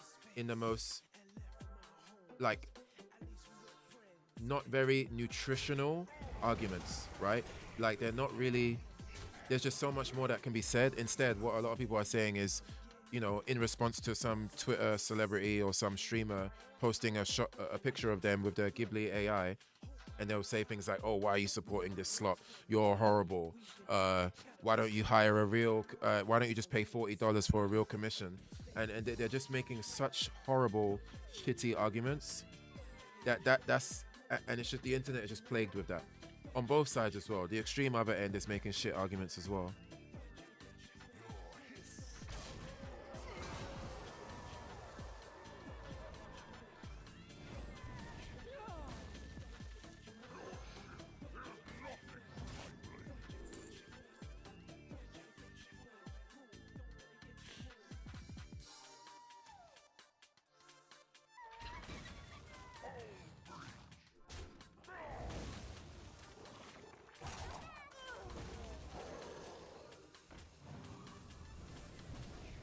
I should have done that first. That was stupid. Mini Fury. Don't even have. Jeez. The only thing good about AI is that people who are legitimately unique will rise above those who rely on AI. Yeah, that's stupid. Like I said, that shit is for, yeah. Well, there's other good things about it as well. But yeah, it is true that the artists that are in the 1% of talent, AI is not going to affect them too much. But that's 1%, right? Like most artists are not in the 1%. And there are people that have lost opportunities and that will lose opportunities. And there is an alternate reality where AI doesn't exist and that same person doesn't lose that opportunity. But Pandora's box has been opened, right? There's nothing that can be done about that. Like it's just here to stay, whether we like it or not. I'm not gonna win this game.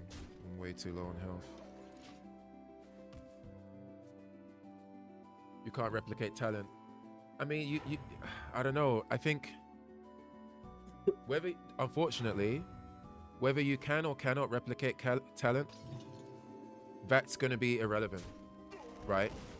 Because it's either at the point now or it will get to the point where the AI that is able to be developed is good enough that we're not always going to need the most talented person, you know?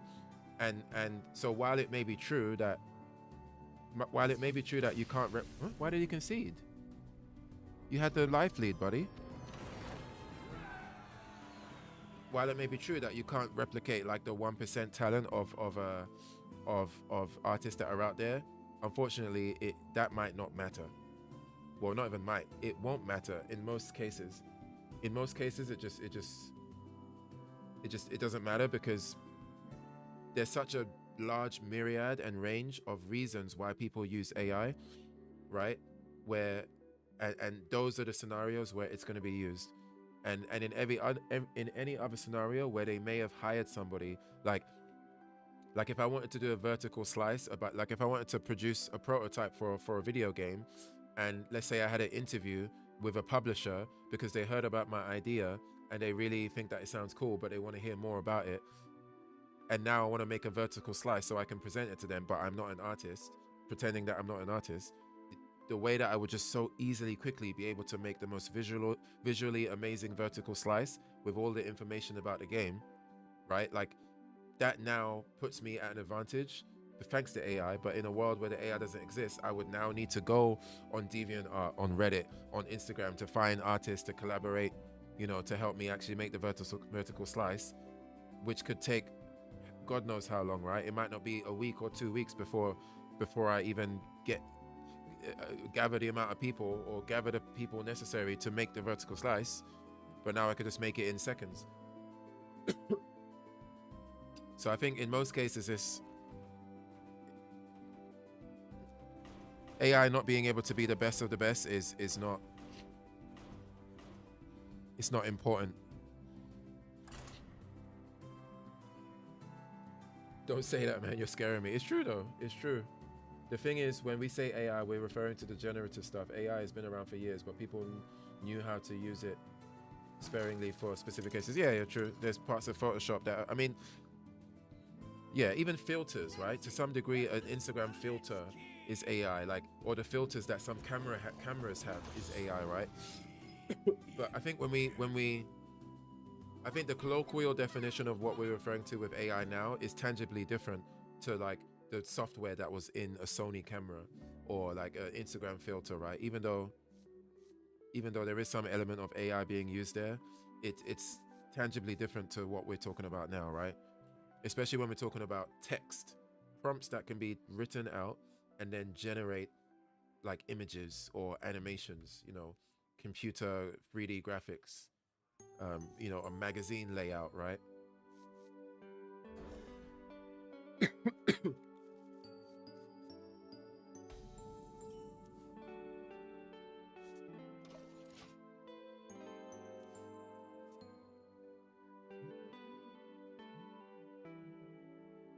see the souls of I our heard this in fallen. ages.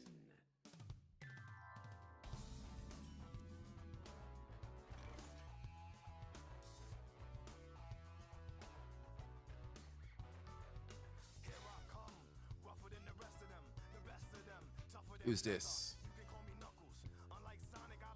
After a friendly minion is reborn, summon a copy of it. OMG. This needs to die immediately. Fortunately, we have an answer for it.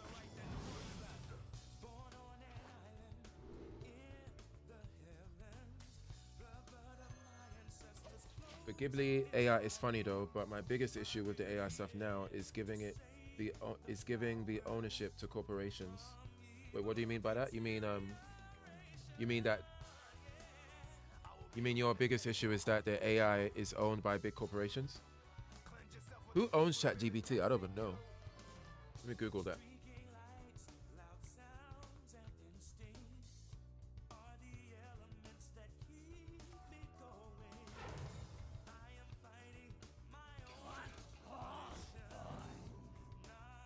OpenAI, an AI research laboratory that was founded in 2015 by Sam Altman, Elon Musk, and other prominent figures, including names. Created by a San Francisco startup. Okay, so it's an American company.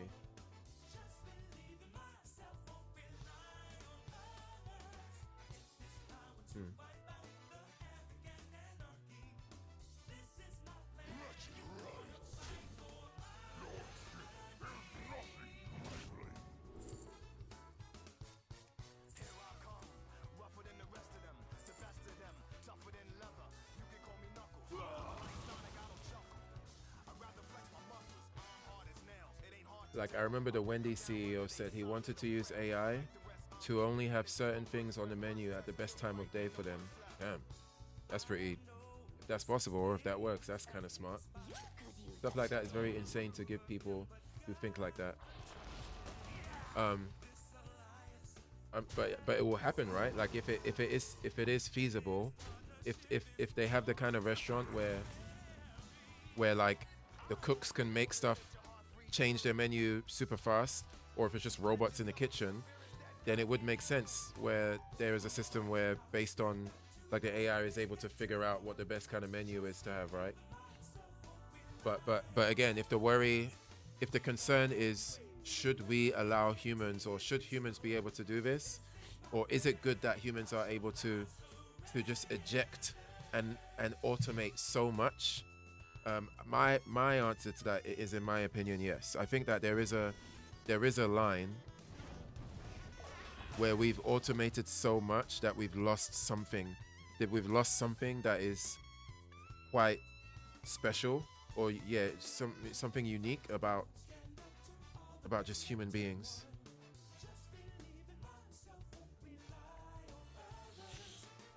I should get this out quickly. Actually, no, let's do this.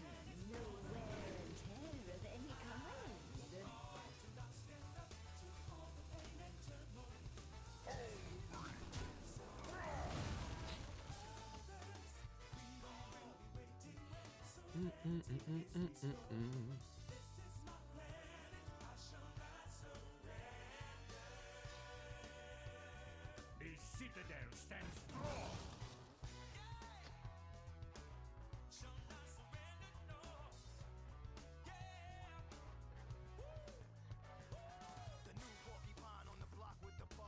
Morbid Swarm. Wait, what was that? Choose 2 1/1 ants or spend 2 corpses to deal. Okay.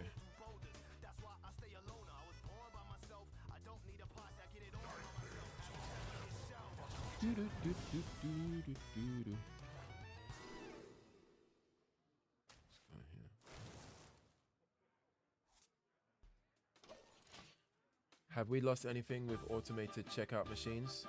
No, I don't think I don't think automated checkout machines has crossed the line though. Right? Maybe some people would say yes. I don't think so. I think it's quite easy to demonstrate that it hasn't.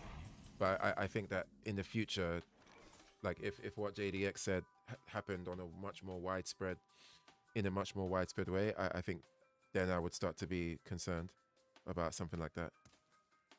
But yeah, automated checkout or yeah, self-service checkout. I don't think we're at the danger zone just with that.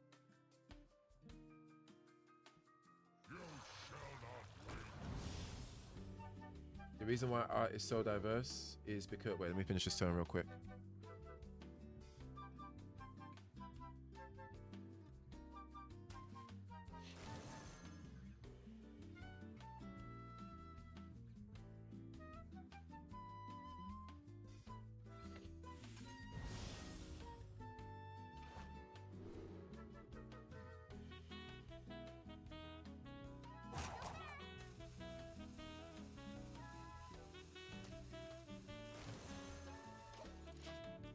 The reason why art is so diverse is because of the human element. If you ask 2 different artists with similar backgrounds to draw the exact same image in the same way, both will still be unique. Exactly the same with music. There's a reason every popular sample sounds different, even in the same genre, depending on the producer. Yeah, that's not incorrect. That's 100% true. But like, the truth is, AI can do that too. As much as we don't want to admit it, right? Like, it's just that it's just a different prompt. It would just be a different prompt. Like, I'm not here to say that AI can do it just as good, or the art, the 2 musics that it makes is going to be better than what a human can make. Like, that doesn't need to be said to make the point, which is AI can do that too, right? Like, I think we have to admit that there's certain aspects of AI that is closing the gap between what makes humans special, or is calling into question some things that we would classically say makes humans exclusively special. And I think we just have to admit that. Admitting that doesn't mean that humans are no longer special all of a sudden. In fact, I think admitting that is more of a philosophical, I don't know, a philosophical, like, brain exercise where it pushes you to really question and wonder, okay, now that this is happening in the world, what is it about humans that makes us special? Like, let me analyze that a bit more than what I already have in the past. Have migrated over. C4 has jumped ship of scaring us. Hey man, I'm just real life is scary sometimes. Uh-oh, C4 has jumped. C4 is gonna start. Daddy X, watch out. I'm sure C4 has got some questions for you.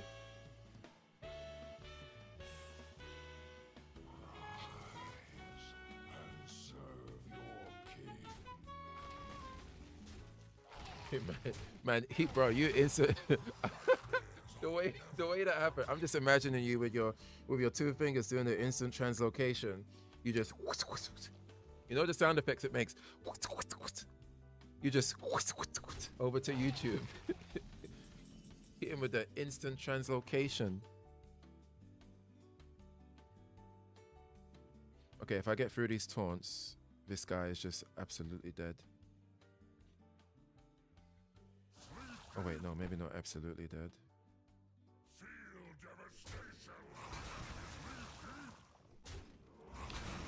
Is this lethal? No, it's not lethal. Charge. Wait, does he have charge? I must have charge, right? How many? Fuck. After you play a minion with the same attack as a similar copy of it.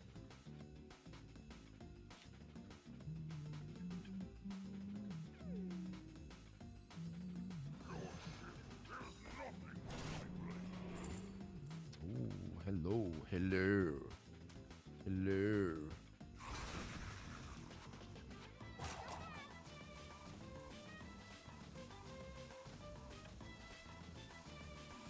Come on, give me charge. What?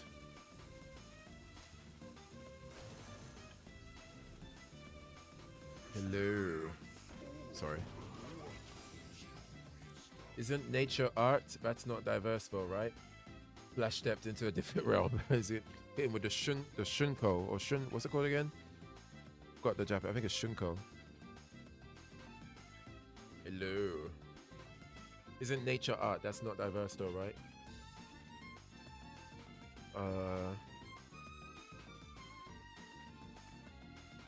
But I'm sure some people would say nature is diverse, right? Like even, yeah, like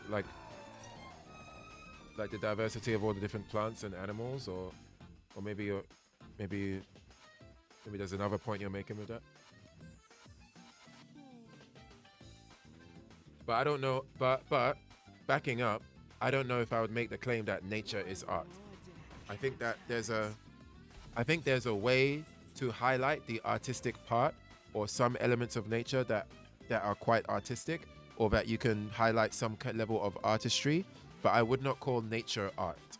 I wouldn't call it exist. Some people would. I think that's a flaw. I think that leads into weird territory. I wouldn't call flowers art. I wouldn't call a tiger, the way a tiger walks around the jungle or the plains, art, right? But I think there is an art. There's an artistic appreciation you can have towards it, but I wouldn't say it is inherently a piece of art. I think the moment you do that, it's just, it's gonna be a long day. Bro, do I not have charge? I could have sworn they need to fix how they track the dark gifts on this, man. Could have sworn I picked charge. Oh my goodness. I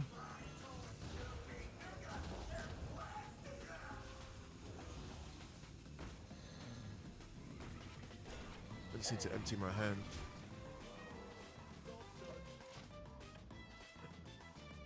Nature is so diverse you can travel a few miles and be in a different landscape in most places. How all nature follows rules. Not exactly, that's the reason for evolution, to counter the old rules of nature. Well yeah, then what Charlie said stands. AI can create different art of the same thing, if difference is what you mean by diverse.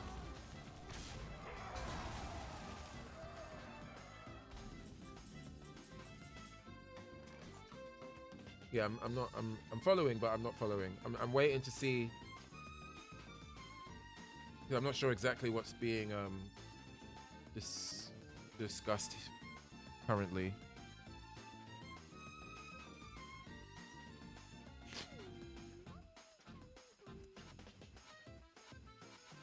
Bro's actually trying to be C4 IQ. I mean, that's why his name is his name is his name. Bro, I'm just gonna Hail Mary it.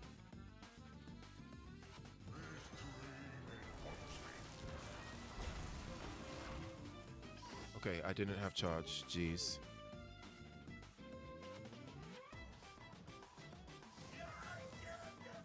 I mean, I didn't have any more dark gifts anyway, so.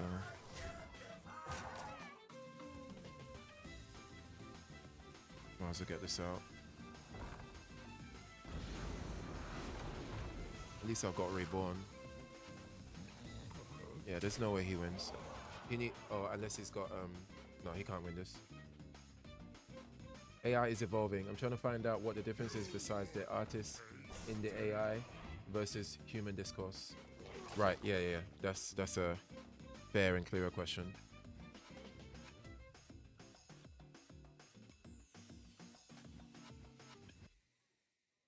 Let's see what JD has to say. Bro, this guy needs to just give it up. Give it up.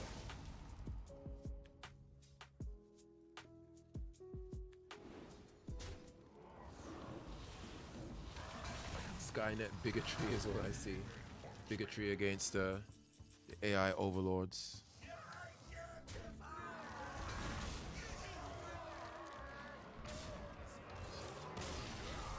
Who knows? Maybe he's got a argument up his sleeve. Oh, I finished random tangent. I finished Invincible. I finished all of it the other day. Finished season 3. I don't know if I'm gonna watch season 4. I don't know if I'm that invested. Maybe it's a hot take. Maybe it's a volcanic take. I just think Invincible's all right. Man, like Conquest. Yeah, that fight was good. But as a whole, I just think the show is okay. I'm definitely not on the glaze fest like a lot of people are.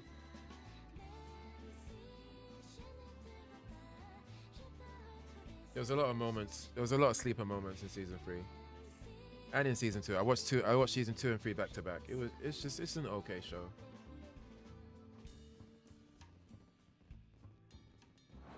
I do find it quite irritating though that like they clearly save a lot. Like this is an Amazon Prime show. Amazon's got so much money. I don't know. Maybe the way they distribute the funds to some projects is weird. But like considering, like one thing that's jarring for me is the way that they distribute the animation teams, because it's so clear that like the end fight, all of the budget went to that, and then the one other fight with him and I think Annika, the lady Viltrumite that came down earlier in the series, and when the animation on that fight was good as well. But then you get other, like all of the other action scenes, it's just Family Guy, bro. I'm just watching Family Guy and like Simpsons episodes with superpowers occasionally. Actually, I can't even say Simpsons episode because Simpsons has some moments of really good animation. But yeah, I found that to be extra jarring. Instant transmission to hit him with the. Yeah, I think Invincible was just alright, man. And then like I heard that season 4 is gonna go away from the comics. Like it's gonna be a completely original story. You got like I guess the devil, like Satan, is showing up. I don't know. I'm not sure how invested or interested I am.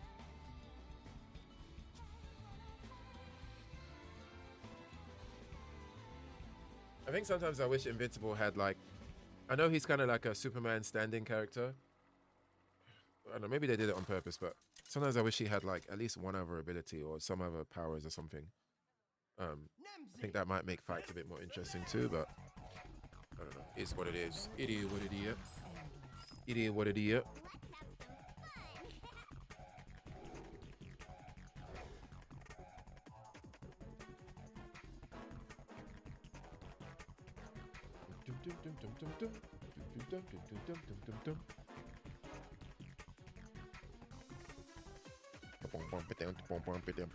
This song said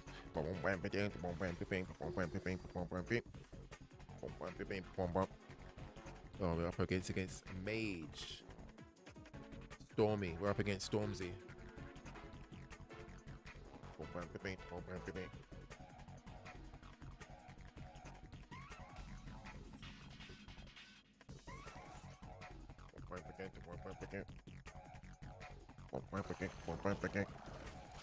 Alright, what you got, Mage? Stormzy. Stormzy. What you got? Turn 1. Turn 2, shield battery. 6 armor. Well, you know what I got for my turn 2? Discover a dark gift. Oh, we're getting a charge immediately.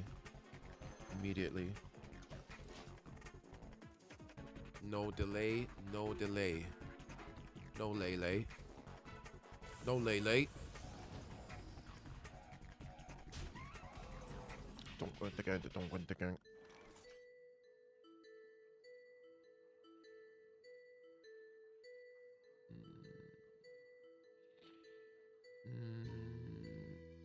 I might do this. In fact, I will do this because I just did it. I just did it. No wear and tear of any kind.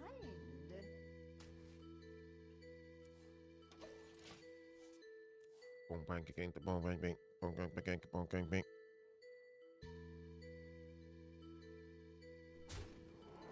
Custom Valkyrie. Get some hype. I'm gonna win this game, and this hype music's gonna help me.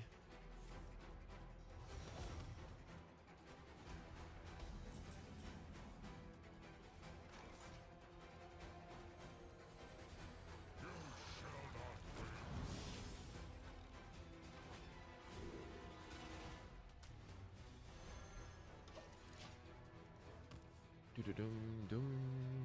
Wait, the AI conversation's done? What happened? What happened?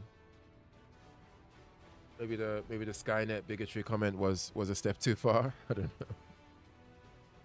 Cross the line. Jeez. Why doesn't this give Rogue? Oh, maybe Rogue doesn't have secrets in this set. Wait, only the only Mage and Hunter that has secrets right now? Am I scared? What am I scared of? As long as I don't trigger Rat Trap, then I'm good.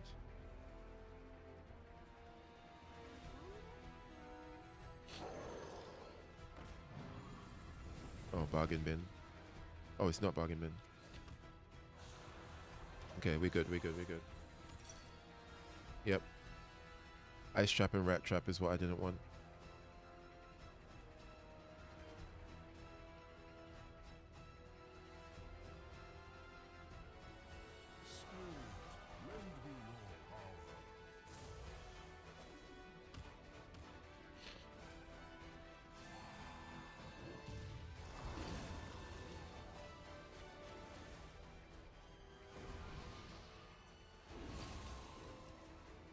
My bad. I won't send a T1000 to find you or to find you if you're a Skynet. I think it's too late. I think you've done the damage. Oh wait, these just die. Oh shit, my shit dies too. But I don't care. I don't care. I don't care.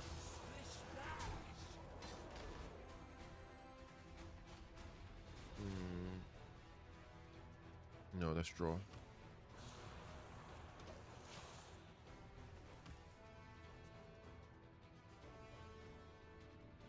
I need to watch the latest episode of Daredevil though. I'm only on.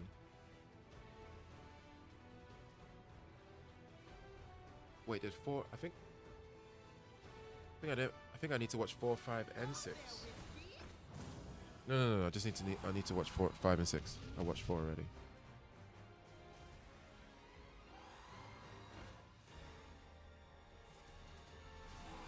Uh-oh. I can't let this die while all these wisps are alive.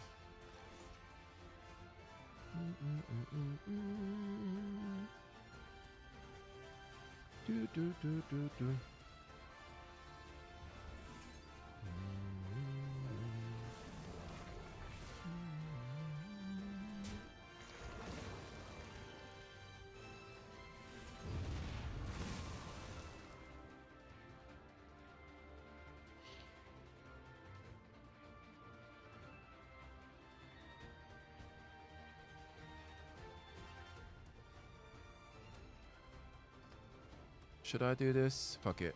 I'm not scared.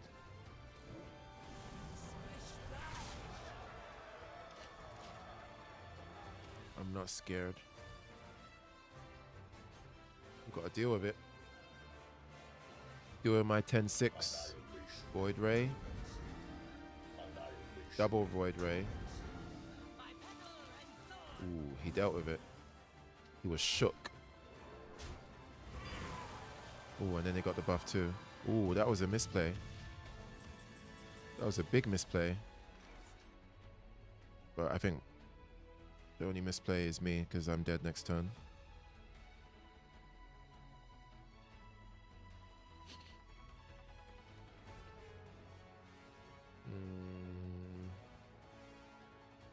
Maybe I can get a taunt from this.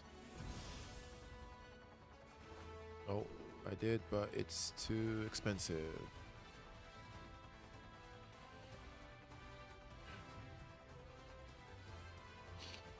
Get this one.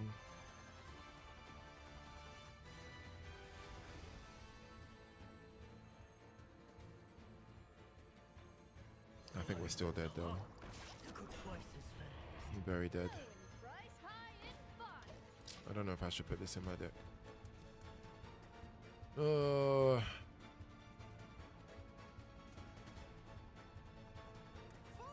the flutterwings.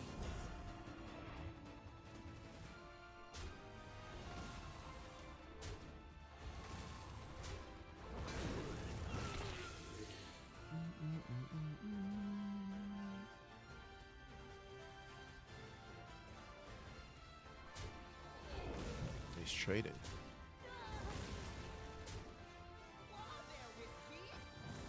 Oh, I gets triggered. That's annoying.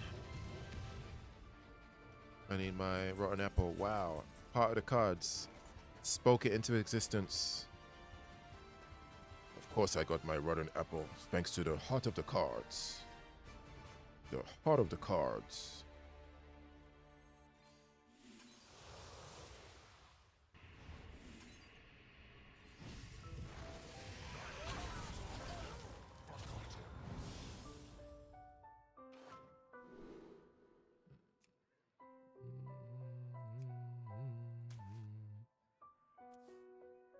Job's done.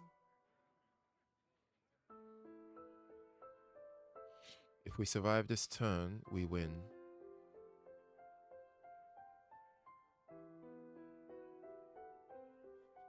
Wait, no, we don't win. We just come close to winning.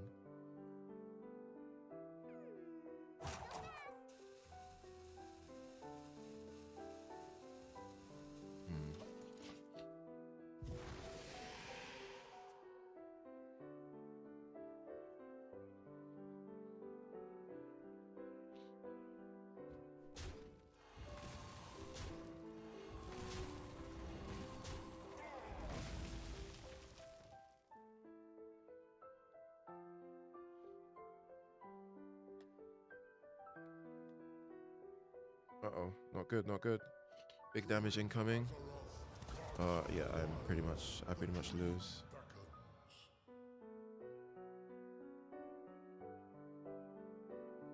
Haven't used this silence card in a long time. Give your other minions. Oh, this is a choose triple, right? Yeah, it is. Well, we're not surviving now. And I don't have a board wipe. Do I have lifesteal? I do not.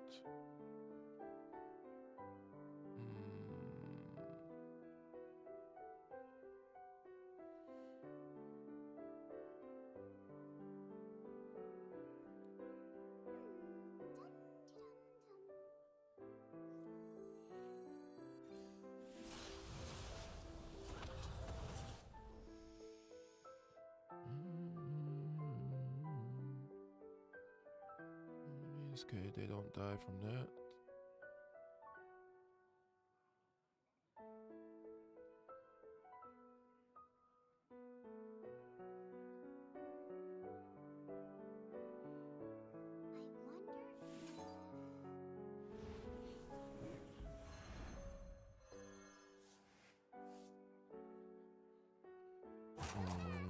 There's no way I can win this. No way. No way.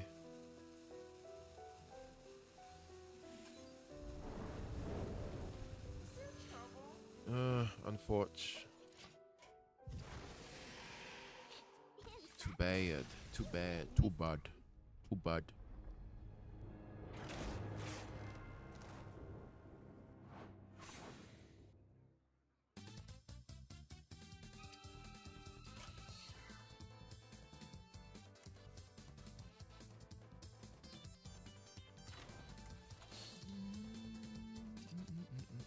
I think I should take this out. And Shella Drasil, you're too slow. You're just too slow. You're just too slow, man. Slow. Slow. Maybe I should put this in. Reduce the cost of minions in your hand with Dark Gifts. Yeah, maybe I should.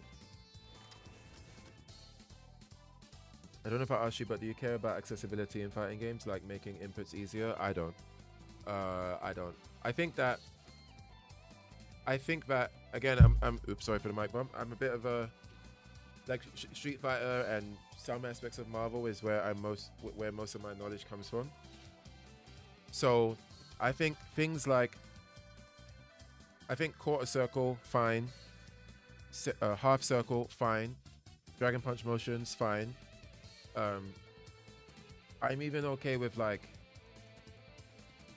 360s, like SPD, right? Although I do think there's a world where SPD could just be a half circle and that would be fine.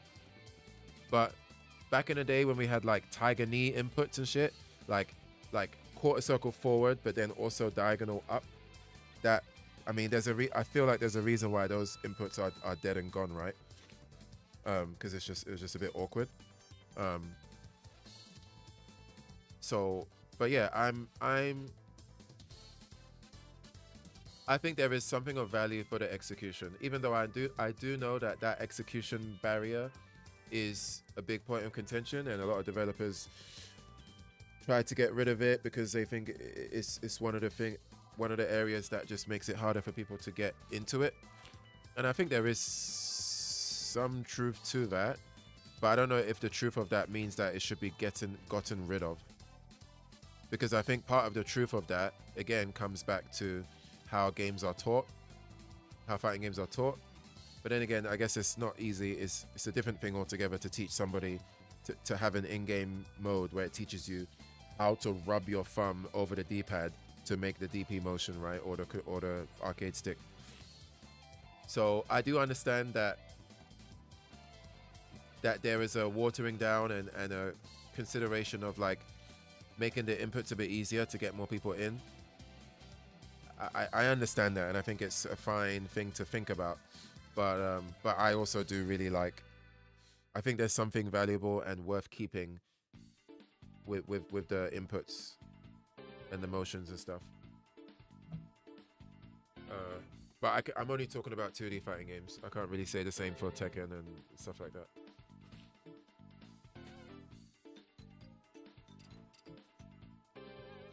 La la la lee, lo lo lo. I guess I should have that. This actually might give me one of those.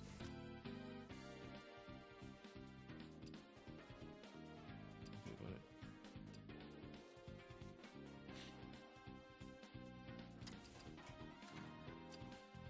Fair enough. Yeah.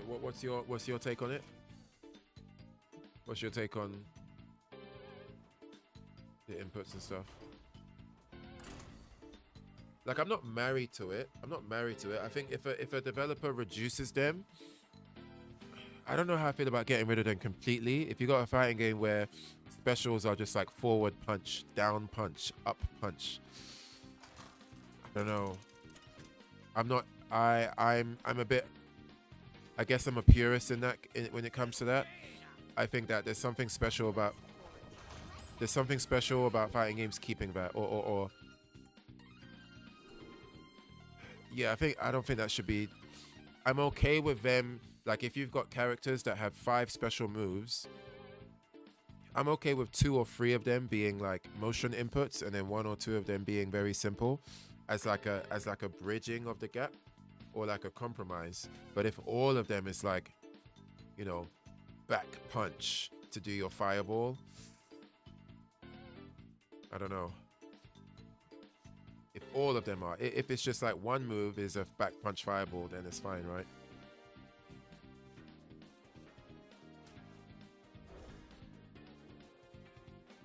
I don't care, but I don't get why we need more hard games when they already exist. I just wouldn't think of it that way. I wouldn't think of it as I wouldn't phrase it, for me, I wouldn't phrase it as, why should we have this? We already have so much of it. We do already have so much of it. I just don't think that's a good argument for not having more, or not having, well, not even having more. I just don't think it's a good argument to say why this developer who is now making this game, why they shouldn't have these inputs. You know what I mean? I don't think the argument should be, we already have games, a bunch of games that have these harder inputs. Why are you making your game have these harder inputs? Because the response can just be, well, we like these inputs. We like what it brings to the game. We like how it feels when you play games with these inputs, right? It's like the counter of what, but we already have games with these inputs, or we already have a bunch of hardcore hard games. I don't think that counter attack is strong enough to make another developer not make a hard game, or not make a game with that kind of style of input. So I agree with you, but I just don't think it, I don't think it does enough to, I don't think it's enough of a reason to make somebody not have that kind of game.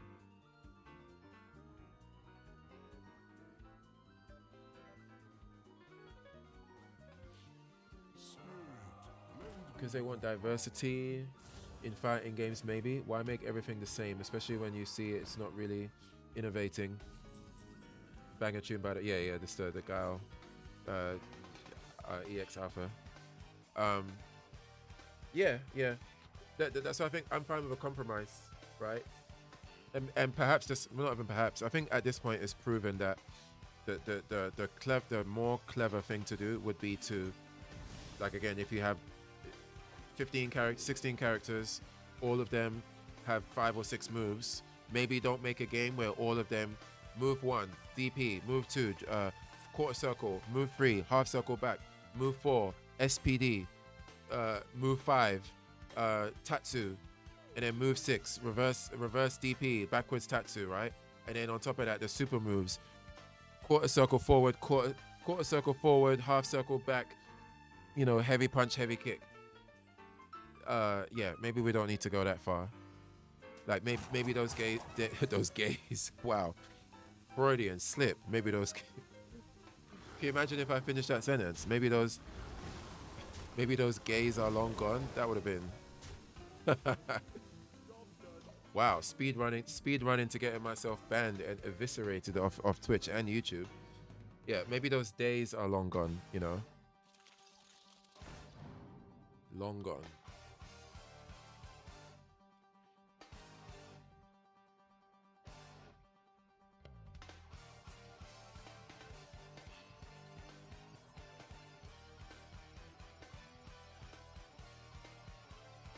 Oh.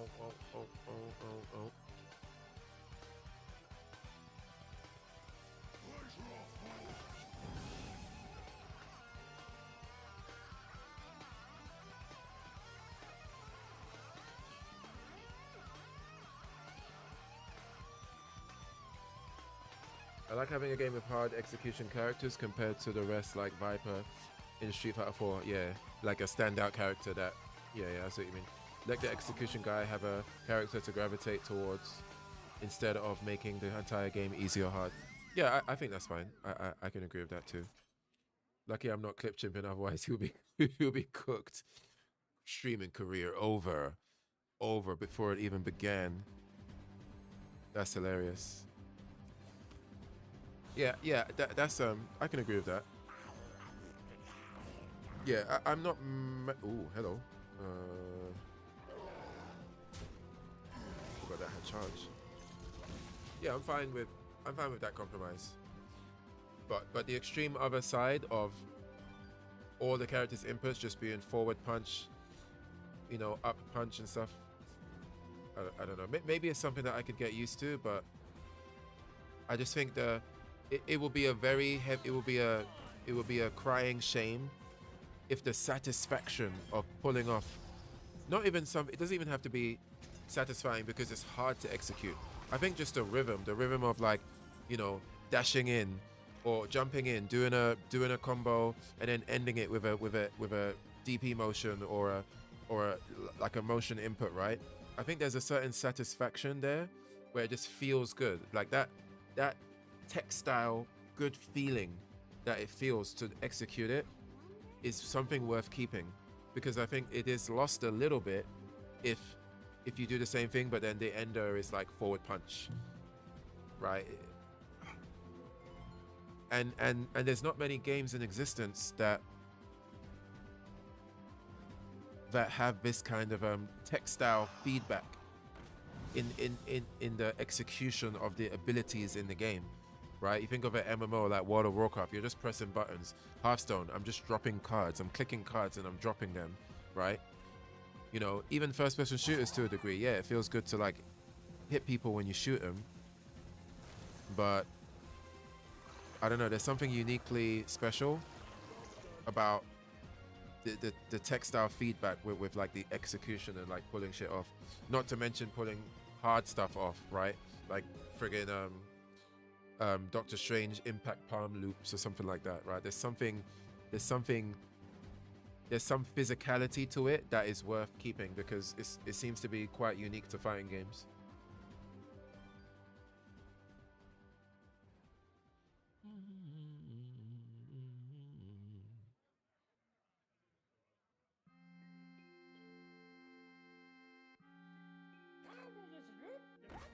God, this song makes me feel tired. By petal and thorn. It's an action.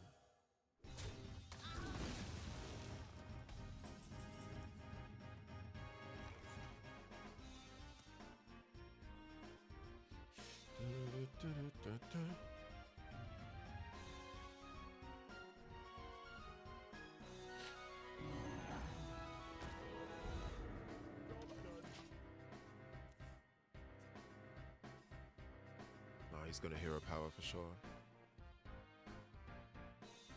Dum.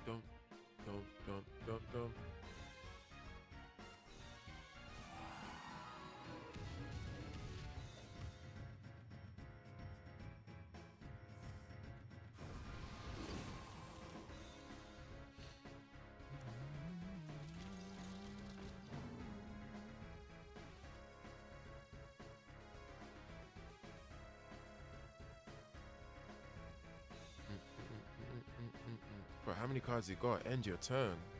You got a 1 cost still? Steal. Steal.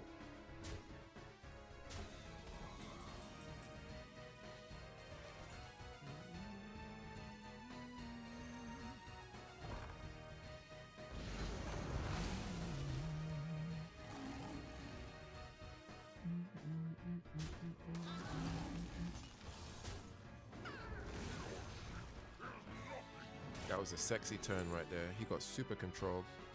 He ain't ready for that. You ain't ready for that. Y'all ain't ready for this.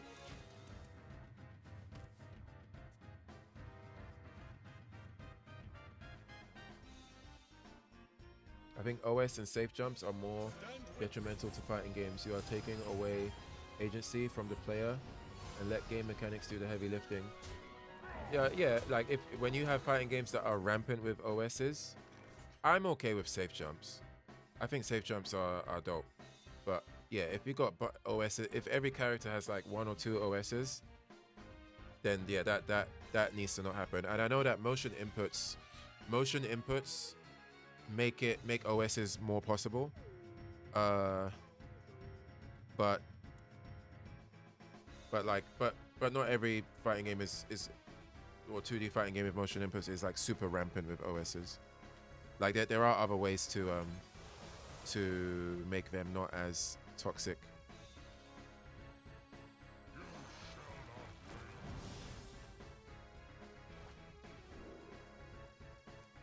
but like, but I for me, there's like a happy medium, right? Like, if there was a way, like, I would be okay. I'm okay with.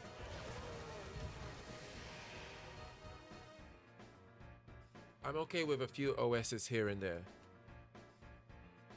Especially because OSs are usually, or always, I think, a byproduct of the command system. It's not like something that the developers are programming into the game. I'm okay with, like, would I be okay if every character had one OS?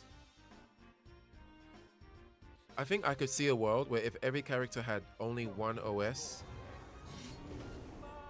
there is something about that where it's like it creates, I don't want to say higher skill ceiling because OS sounds like an antithetical to skill. But I don't know. I can see a world where knowing that a certain character has a certain OS in a certain situation and then playing around that or keeping that in mind, I think it just enhances the skill level overall. Even though OS is a function that allows you to not have to guess as much or to just do one action that covers 2 or 3 options. I don't know, maybe I'll think about that a bit more.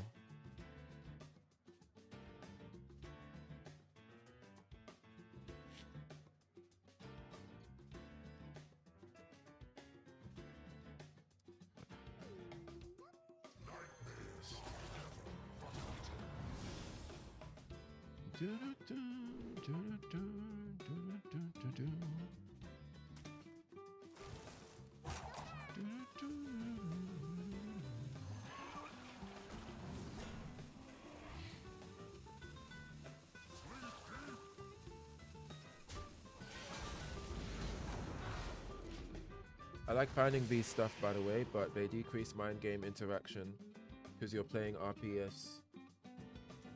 You're playing RPS.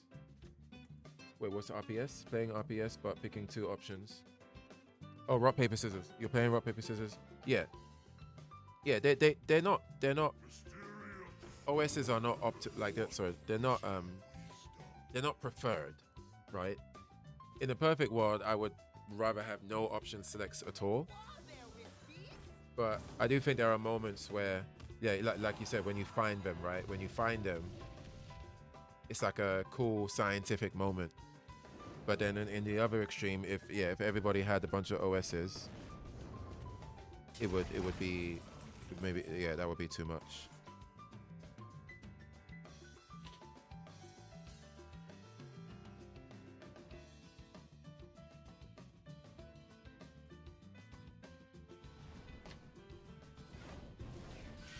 Okay, so that is not counter spell. It's probably ice barrier then. No, it's explosive.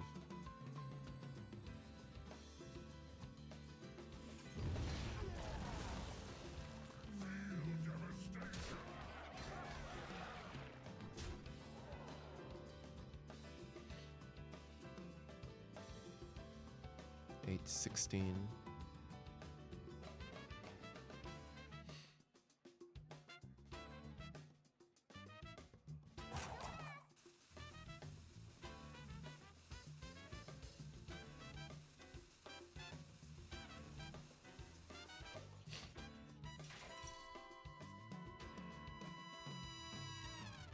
Shit, I could die next turn.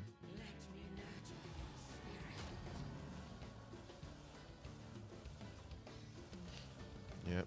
Wow, that's a whole lot of damage. Should I have hit? Well, yeah, if I'd healed, I would have died anyway. It's the first time I've had somebody play that against me.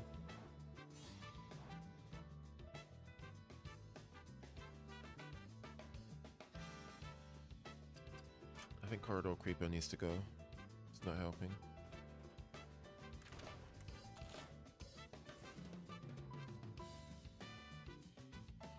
What could I put instead? Maybe Consume?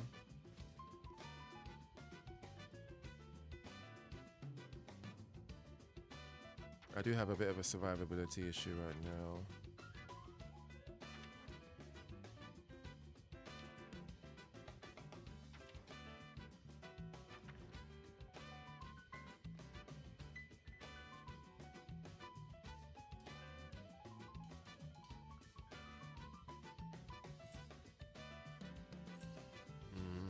not sure.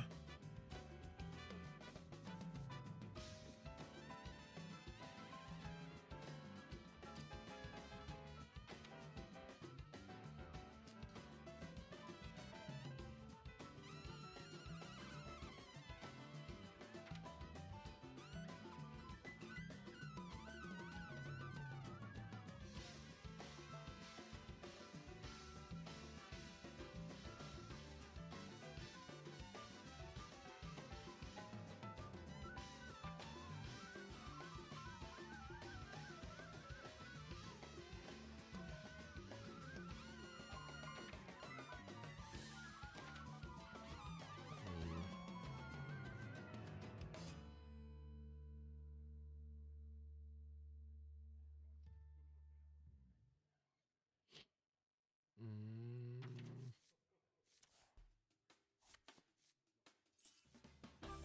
Let's do this.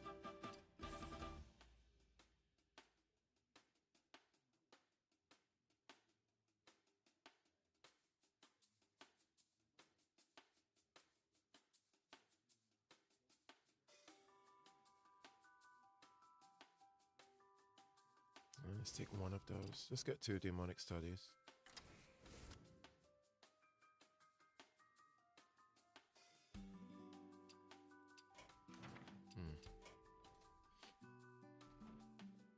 Missing the wild god. Should I put the? I don't think I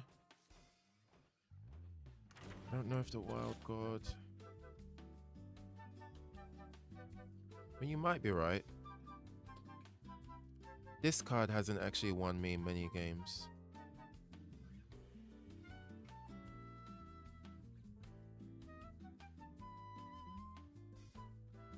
But the wild god.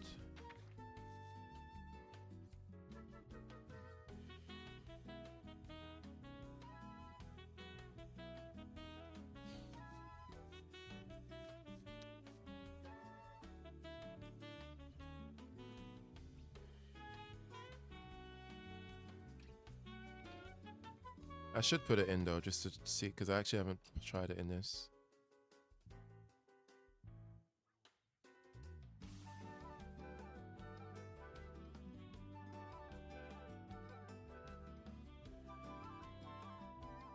I remember I played it one time in a different deck, and the priest used some stupid copy your opponent's minion, put a copy into your hand. It costs 1 this turn or something, and then he plays it, and then does some crazy shenanigans, and then just kills me with my own card, basically.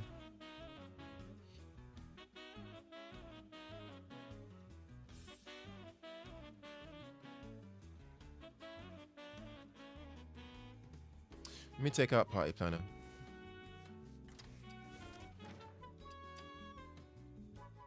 Yeah, Bob. Oh yeah, Bob. I don't even know if he took it with Bob. I can't remember. He used the location. It was a location that he used. Goes for a shield, which can be clutch. That's true. It was a stupid location. Can't remember which one it was called.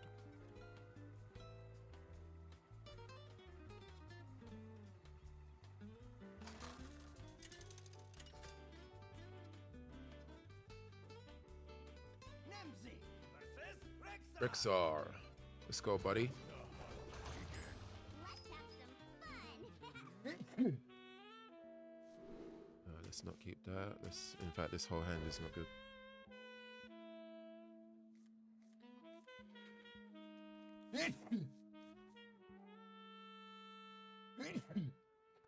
Sorry for the sneezing. Have you got any big wallows? Yeah, I had some huge ones.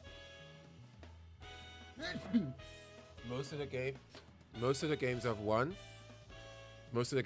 have been wallow. Thank you.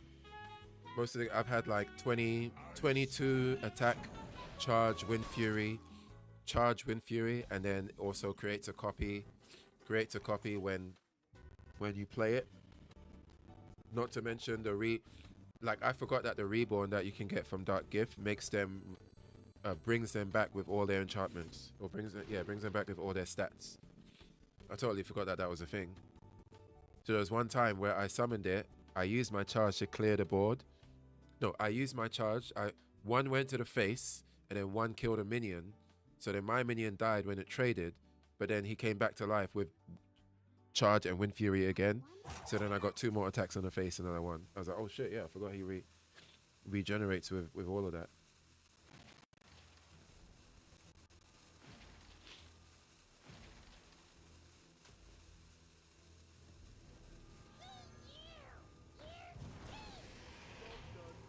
How does copy even work? It never keeps any buffs. It does. No, copy doesn't. Copy, it just copies as a 2/2. But when you give it the reborn dark gift, because the reborn dark gift says has reborn, is reborn with full stats or keeps its enchantments, which means that when it's reborn, it will have all the buffs that it had before, just without reborn. So it will be reborn with its divine shield, with charge, with Wind Fury. It's quite powerful.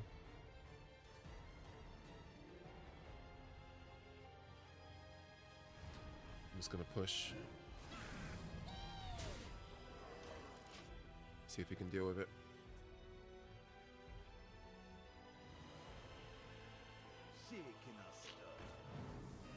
I mean, copy in general, like Warrior got that copy of Dragon that turns into an egg. How does copy even work? It never keeps any buff. Oh, I see what you mean. Well, copy just means. Yeah, you're right. Some it depends on the text. Sometimes copy. But if you copy a Dark Gift Dragon, yeah. I guess it's not very consistent. Because sometimes copy means. Like it will say if it takes the enchantments, right? But usually it will say like summon a 2/2 copy, or create a copy. It has 1/1. Its stats are set to 1/1 or something. But yeah, there are some examples in this game where the text is not. Like here, right? When you play this minion, summon a 2/2 copy of it, right? So here is clear about how the copy works, but maybe other cards are not as consistent.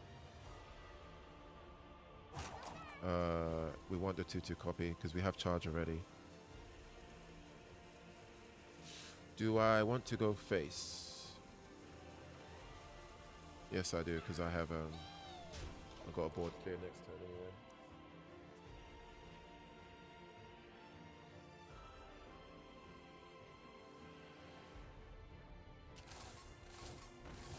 That's annoying.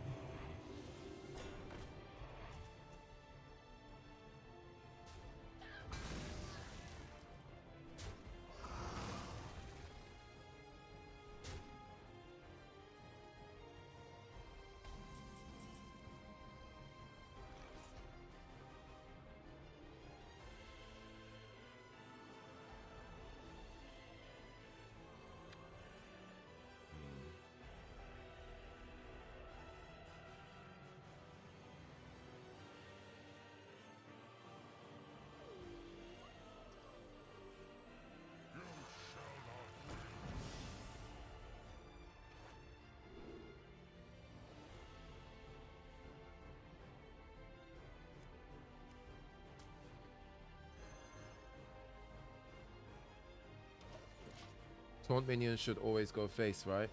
Unless there's something you gotta get rid of. Taunt minions should always go face. No, not all the time. I played it that way because I was making the gamble that he would need to sack his minions into mine to clear it. I didn't think he had clear from hand. That's the only reason I didn't trade, but I was wrong because he had other options. But we're good now because he overplayed his hand for sure.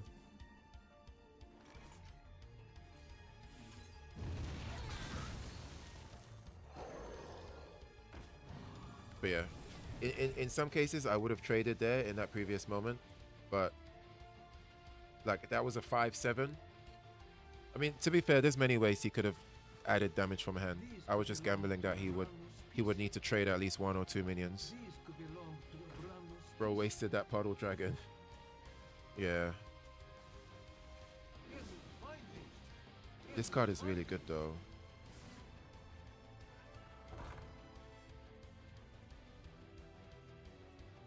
We're gonna need to.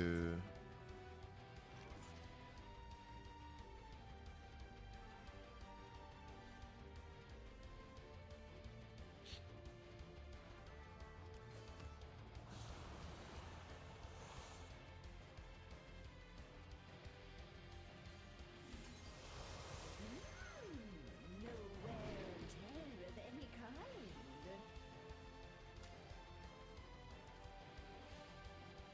King Plush is kind of crazy with Imbue. Yeah, I lost to a King Plush player like half an hour ago.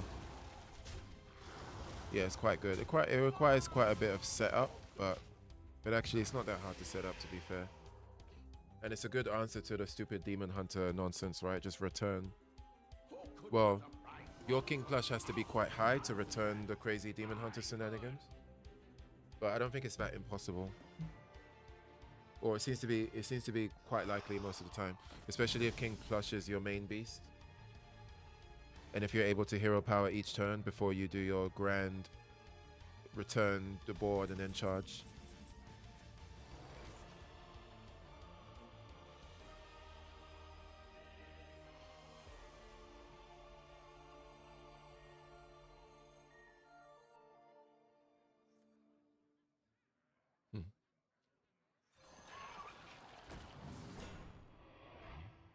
I don't think the minion that discovers a wild god should make it cost one with imbue, because Dark Gift don't got something like that. Yeah, I still think Dark Gift is not as strong. Not as strong as it feels like Warlock has the best Dark Gift package. Yeah, imbue overall still seems way stronger. I'm so stupid. I should have played this first. Idiot. You know what? I'm gonna draw for more options.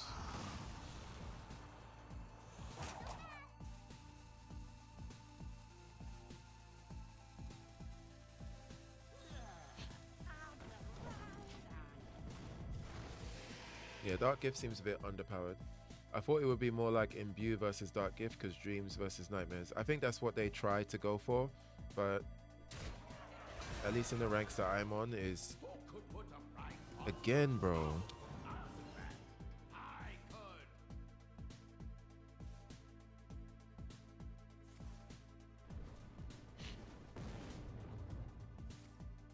Did he attack with this?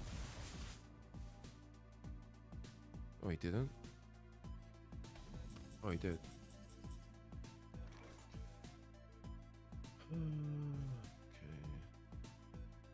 Guess we have to play that.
Thank you! Yo, who's that? Ewoks. Thanks for the follow. Ewoks. Appreciate that. I don't think I saw you typing in the chat, but always appreciate a follow. Okay, this needs to die. And it will die thanks to this.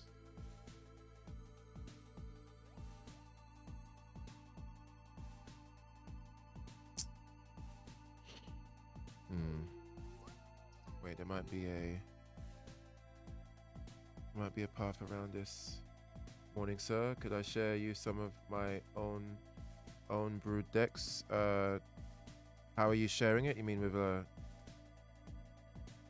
I'm thinking Wild God into Rush, but I'm not sure if I want to take that risk. I think I want to clear this. But actually, you know what? Yeah, fuck it.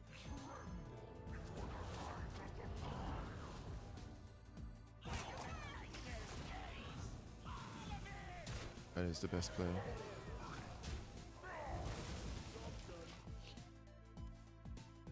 Just posting codes here, then I'll be leaving. Well, most of my enjoyment from this game, or standard, or any constructed, comes from creating my own homebrew. So what I'm playing right now is a homebrew deck. So even if you post it, I mean, you can link it and I'll see what's in there, but I don't know if I'll be playing it though, because I tend to just craft my own stuff. But I appreciate you. I mean, you're more than welcome to share it, bro. Oh wait, I had lethal, right? Or was he? Because I keep forgetting that I even 4 decks there. Wow. Okay. Hog for the win. Yup.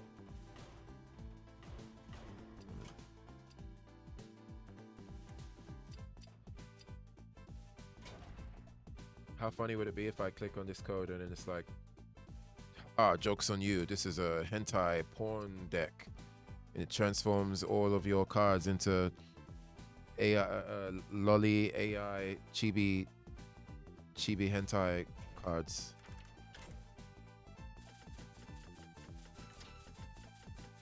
Rip. That's a lot of cards that I don't have.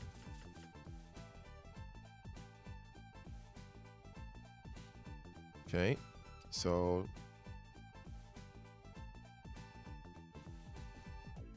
yeah, I mean, I can take a look at them, but I mean, I know I'm not going to play them, so I would just be pretty much wasting my time and yours. I'm sure they're good decks though, but I'll take my leaves now, sir. Thank you. You're welcome. No worries. Thanks for sharing them. Maybe you can like share why they're good, or what their intent is for, or like why you made them, how far you've climbed with them, or something. I think I'm gonna stream what's more detrimental to fighting games tonight. I know it will probably be past your bedtime though.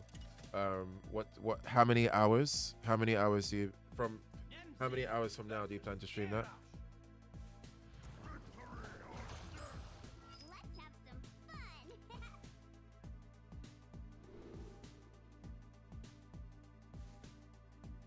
And what is the choices? Like what you said you're gonna stream what's more detrimental. What are the options like? What is being uplifted to? What are the two sides? These are complicated decks. You need to play it carefully. I see. Yeah, like those complicated decks require. If I'm gonna play something like that, I couldn't just copy the code and just pilot it. Like I would need to kind of see a write-up, like, okay, this is how you pilot it, this is what you want to try and build for, this is what you want to mulligan. You know, you might want to replace this card with that card in case you're playing against a bunch of XYZ, you know.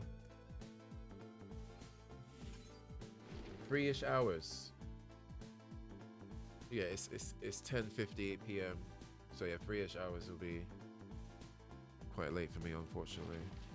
Okay, we're up against Warriors. Probably it's Dragon, Yasundere, Malarkey.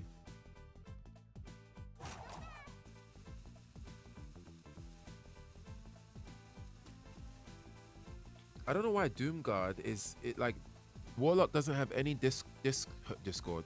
Doesn't have any discard functionality in standard right now. I don't know why Doomguard is even a core card. That's a weird choice. Like why would you ever play Doomguard? You don't get any discard benefits in standard.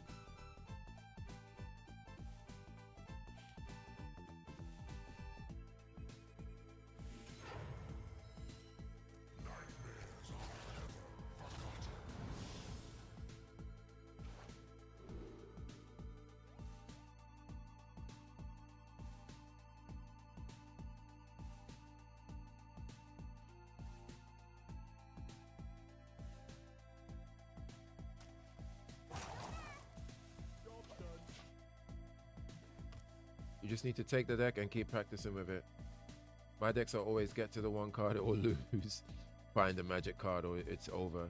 They may be valuable for all you know. Thank you, sir. I'll visit you again another time. Thanks, man. No worries. Thanks for passing by. Oh, we got a Starship Enjoyer. I'm open to all factors. Rooster, roster size, inputs, OSs. Oh, I see. So just covering. Yeah, I see what you mean. I think I think there's a world where that might be too open-ended though. I think sometimes having a bit more like this or that, especially if there's good arguments for the this and good arguments for the that. Oh, we're going with charge. That might make the discussion more interesting, but who am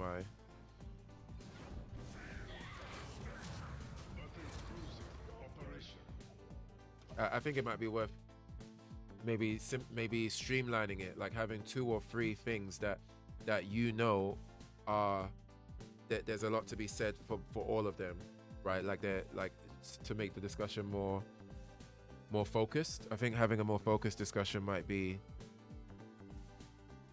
it might make people gravitate towards participating a bit more.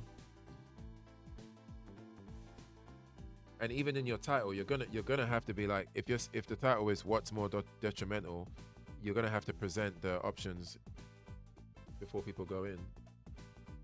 I'll argue OS is the worst out of all of the ones I can think of, but I can't think of every factor. Yeah, I think, and that's the thing, right? I don't think anyone will disagree with that. Like OSs are clearly the worst, like the most detrimental. I don't know, unless maybe there's a surprise outcome and then some person is like, actually, OSs are actually not that bad. Like, maybe somebody would do that and that would be quite entertaining.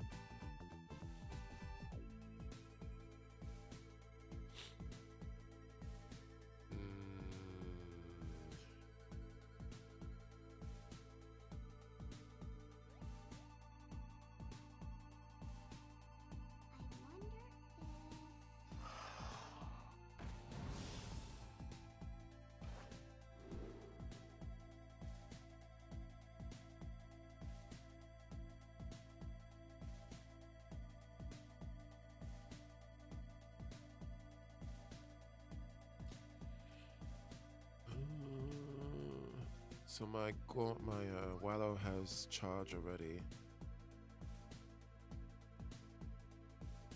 Oh, and it's got the Wind Fury. Oh yeah. I think we go with this. And I'm actually gonna trade on this. Floppy Hydra crazy.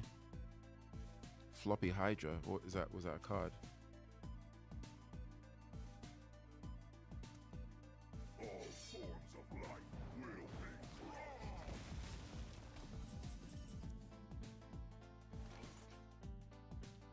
You say it clearly. I don't think that most people think it is. OSs, mostly because it's a skill barrier for veteran and new players, and fighting game heads will wanna say we need that. In my opinion, of course. But I guess it comes down to how you present it, right? Like I think, like again, I don't think that a few OSs here and there is bad. I think OSs are bad if the game is rampant with them. Or maybe not even rampant. Maybe if it's like, oh, in this fighting game, every character has one OS. I think that's too much.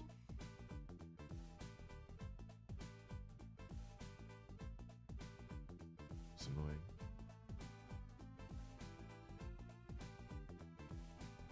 Okay, we're definitely attacking once.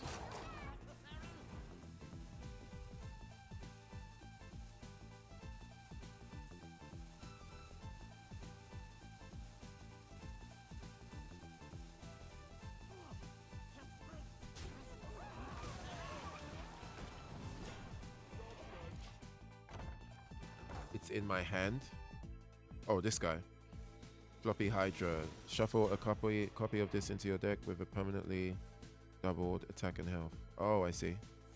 Yeah, I've never put this in my deck, like, in constructing, so I haven't really played with this that much.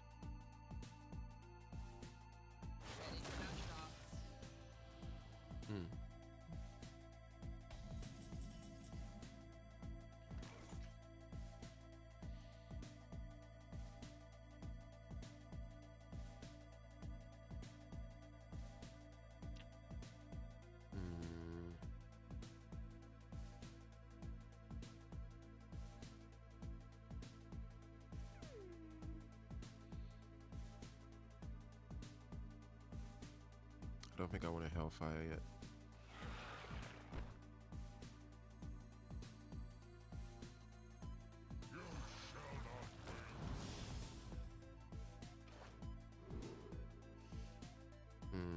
I don't know if you know, there's a bit of a bug. If I choose Ragnaros, my Wallow goes back into my deck too, and he loses all of the... I'm pretty sure he loses all the Dark Gifts. I learned that the hard way a while ago. So I actually can't choose Rag. Choose that.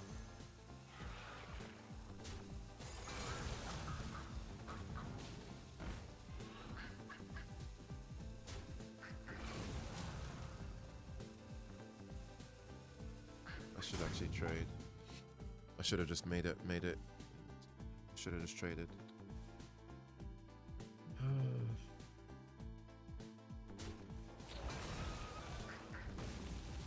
Yeah, I learned that the hard way. I was like, I had Wallow in my hand, and then I chose the Dark Gift that puts it at the top of the deck, and then Wallow just disappeared. I was like, wait, what? That was very weird. Hopefully they'll fix that. Apparently it's intentional. I think it makes sense.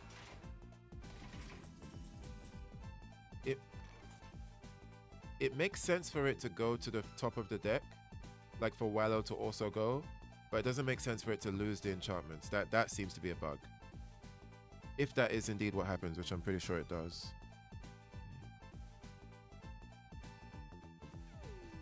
It's only one.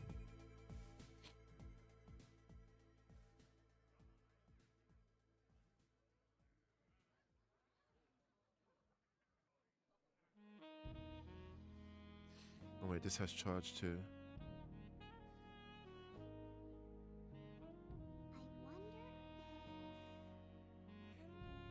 I might just play this now because of the stats. And it's elusive too. And to push for a combo with a Gamma Gun.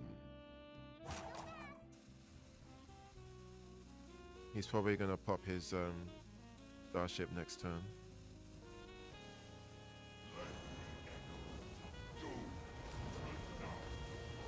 It's a cool animation. Yeah, if it does,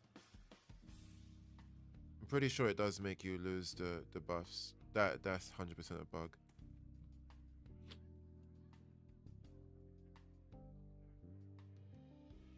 Oh wait, God, I just realized what he's got equipped.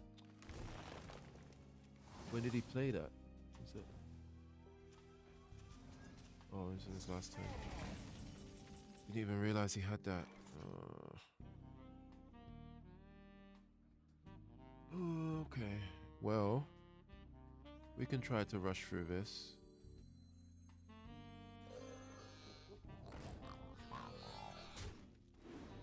Accept your miserable fate.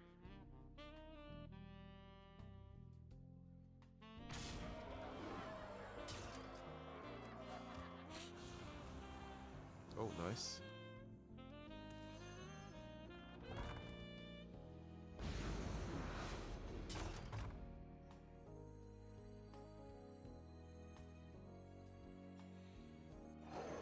Put some board presence there. And make his Yamato cannon activation have a little bit more variance. But I'm pretty sure he's gonna pop this very soon. Or he's gonna use the Exodar. There we go.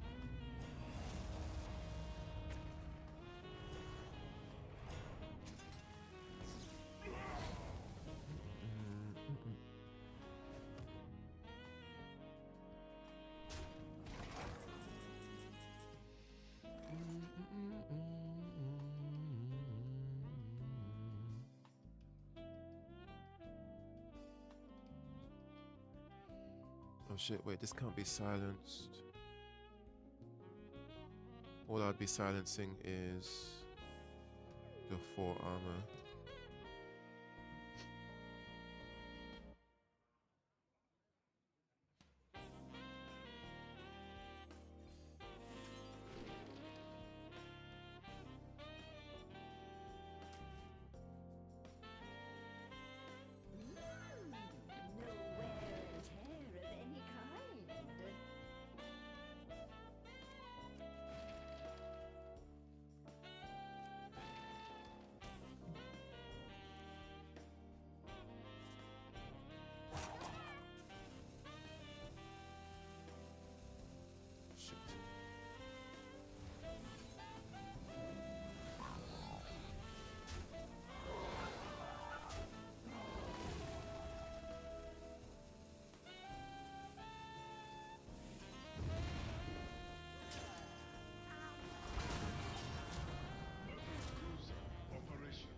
Took a lot of damage there, but Engine screaming.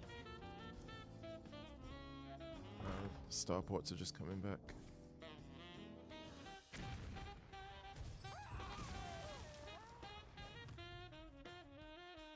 He's gonna be running Jim Raynor as well. Exeter and Jim Raynor.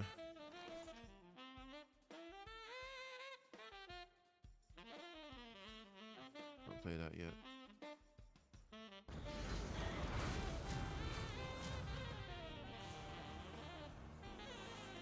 Not bad draw.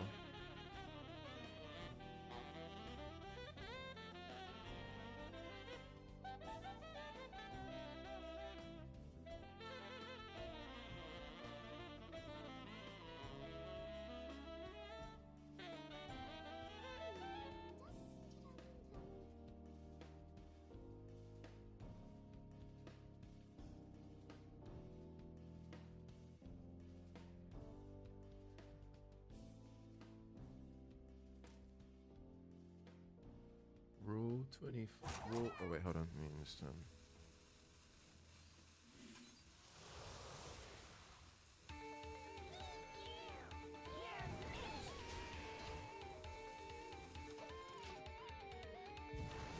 Rule Z5A. When an entity moves backwards from one zone to another, example play, hand, or hand deck, minions tags such as damage, divine shield, and pending destroy, and all enchantments are reset to a default state.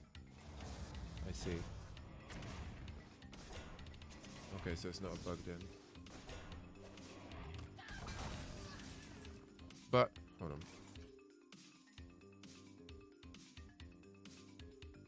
But that's not no,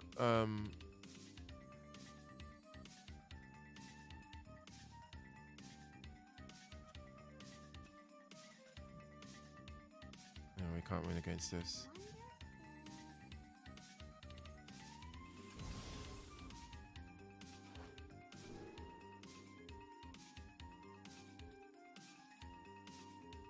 Oh, maybe, maybe not. Actually, this might save us.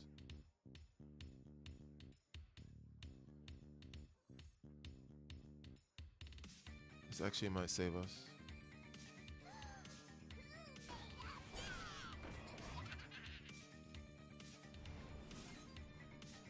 Not just from the death rattle as well. Wait, no, I think we're still dead.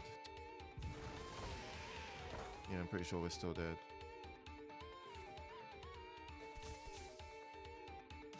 Wait, does only one of them have lifesteal? No, they both have lifesteal. Okay.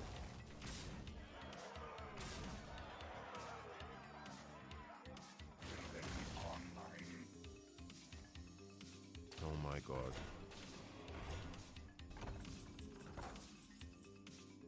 I hate that this revives tokens too.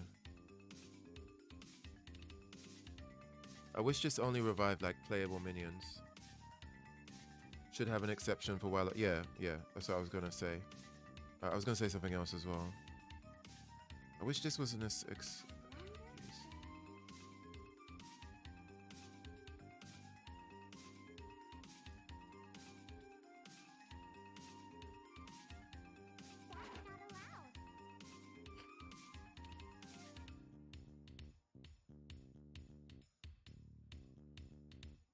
Do I have lifesteal on this?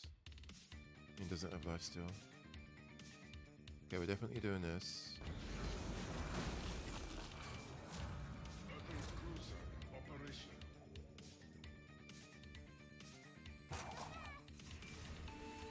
Definitely doing this. We're just dead. Oh, hi.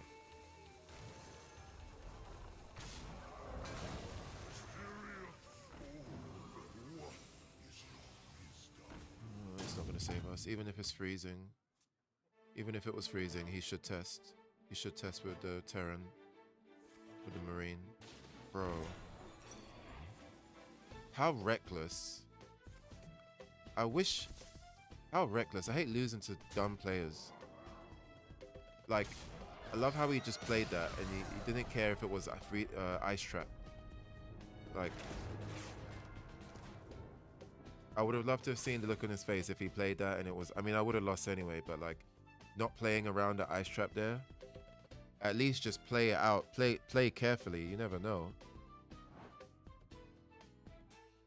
Yeah, he just didn't care about the ice trap. Like I mean, I didn't have it, but he didn't play. He didn't test for it.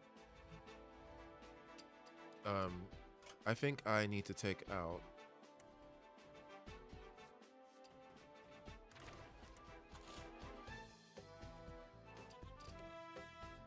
I like Curse Souvenir. It's gotten me out of a lot of situations, but now that I'm not playing, what's her name, Party Planner Vona,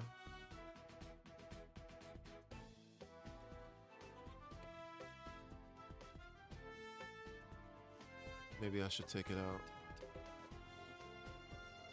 And I think I might need a black hole.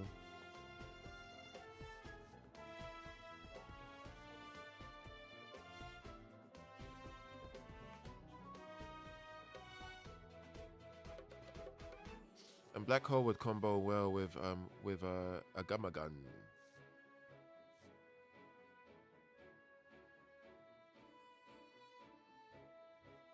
Yeah, let me take this out. Let's put one black hole.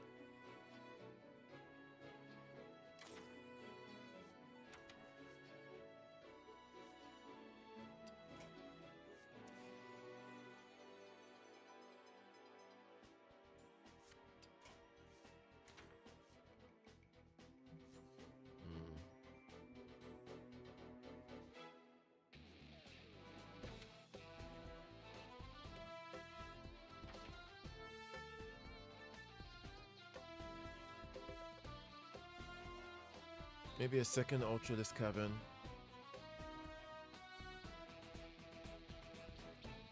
Yeah, I think a second Ultralisk Cavern.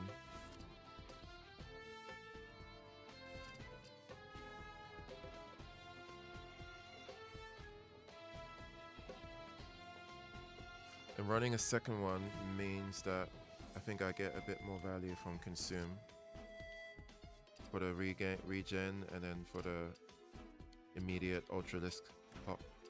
I think that's a bit more balanced. Perhaps. Mayhaps.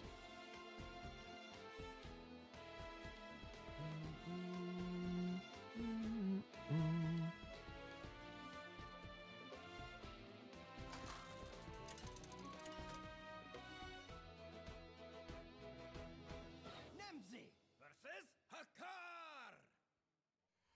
Break before the Legion's eye! Let's have some fun.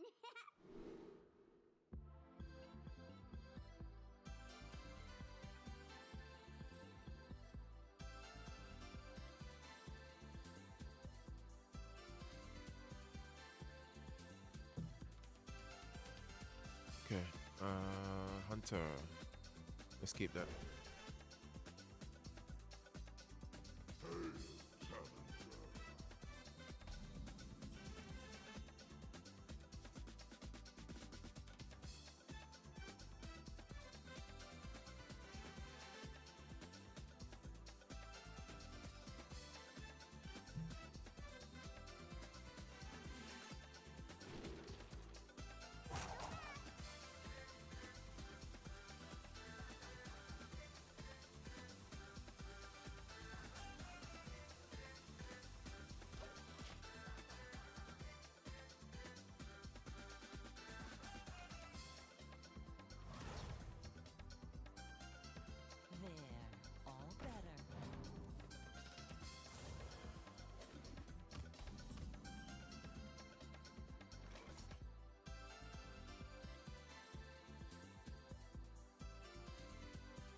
Alright, what's this? Imbue Hunter. Probably, what's his face? King Plush.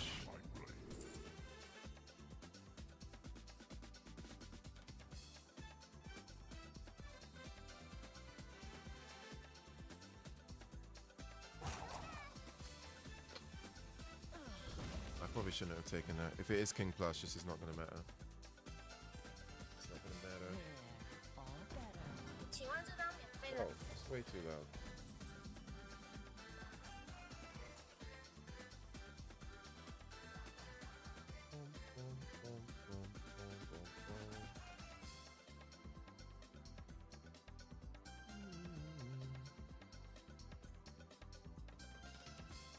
All right, what we got?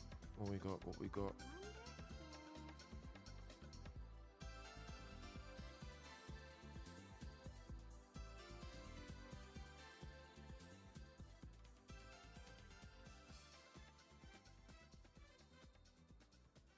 Never see us coming.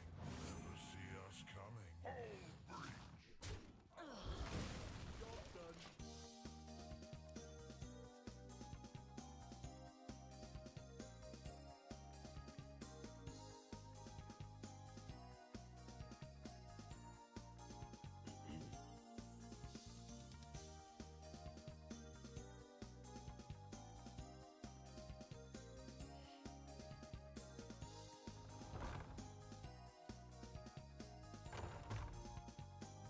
Next battle cry.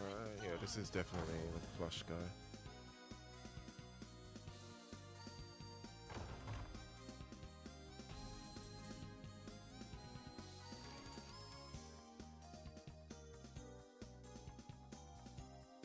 Twisted tricks. Twisted tricks.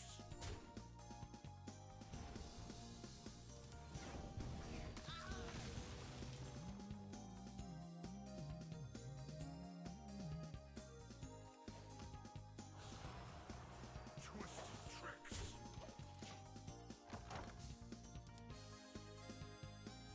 Wait, what skin is this? It's kind of like a... Yeah.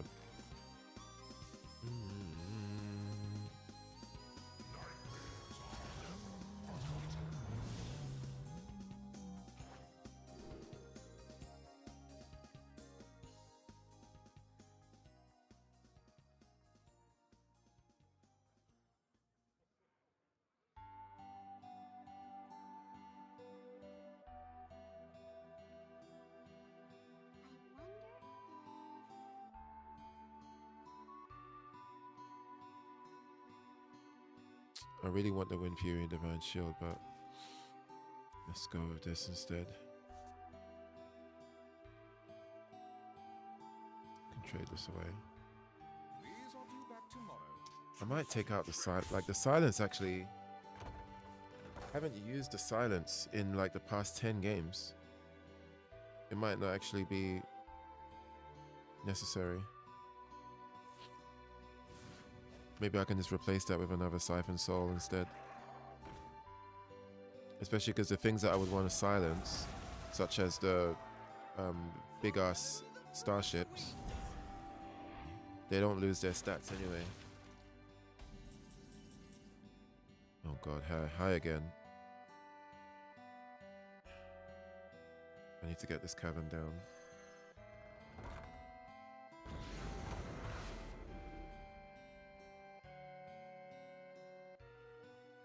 And I need to start building this up.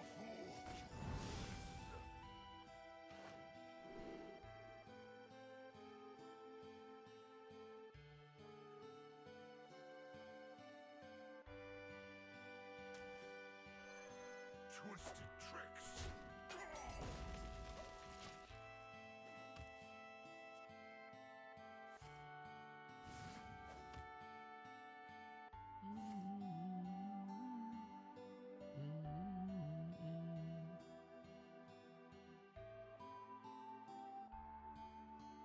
All right, what has he got? He's juicing up his King Plush. Whoa, -6 already.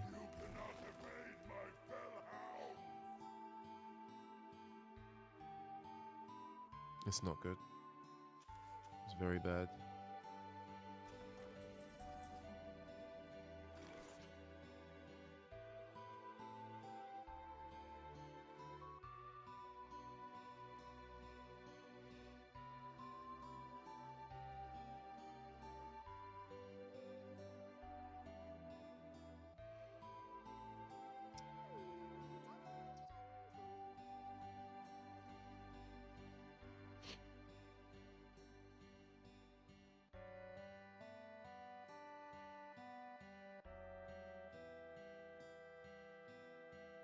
I want him to...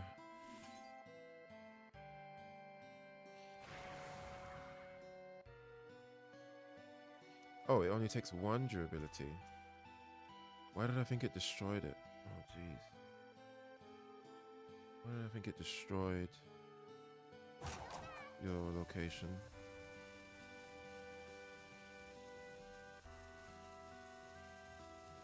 Inside voices, please.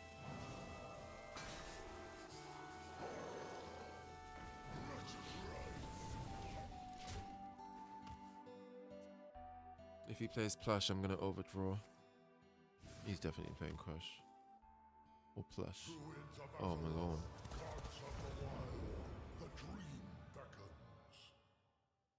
Maybe he's not running plush, or maybe he just didn't draw it. Is that a 1 mana Malone? Yeah, it was. Drink with me, friend. Oh, but that resets though. Witness the heart of this land. I would really like a black hole right now.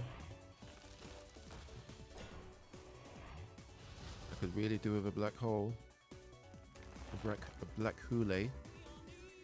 A black holy. Nope, no black holy.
Is Malone his only beast?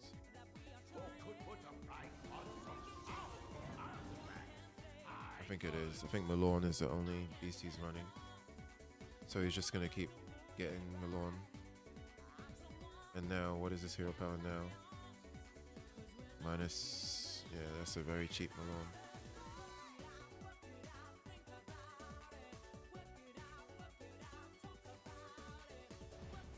Great. That gets rushed, right? I'm just dead. Oh, he does have plush. Did he even need to play that?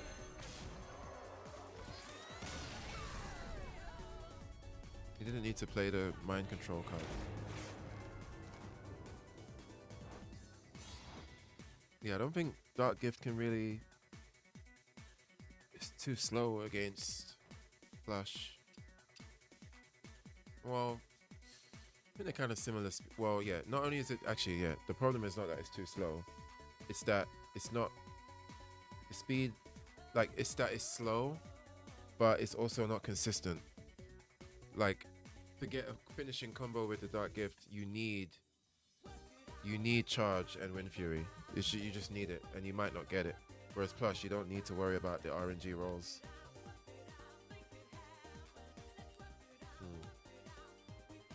Yeah, it's quite weak.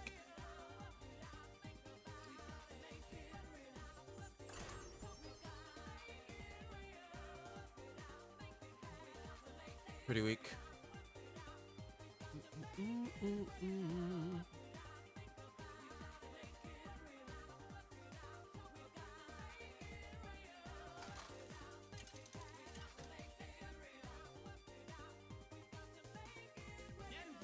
Uh-oh. Here we go. Starship nonsense.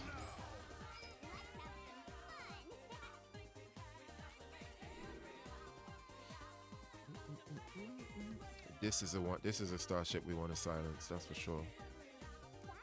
That's for damn sure.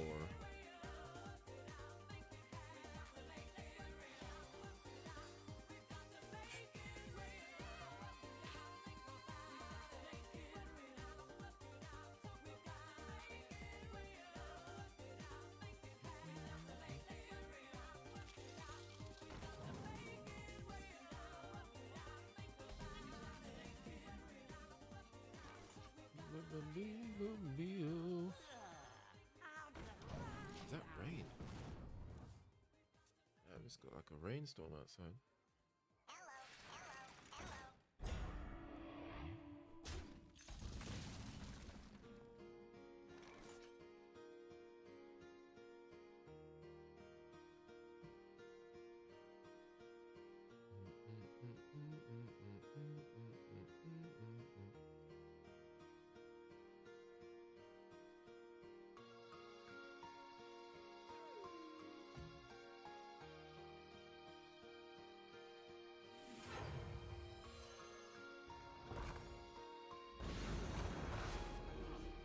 I'll have none of your Annoyatrons over here. This is a no Annoyatron zone.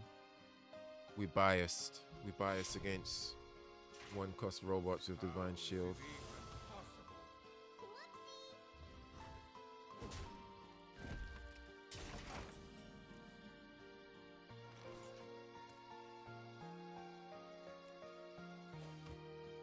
Bad turn.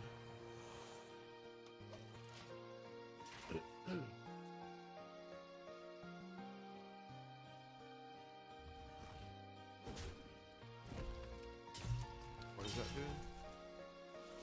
Oh, here we go. Here we go. Here we go. I should have a Mario soundboard. Or is that Luigi? Or both of them. Whenever this broken nonsense happens. Here we go.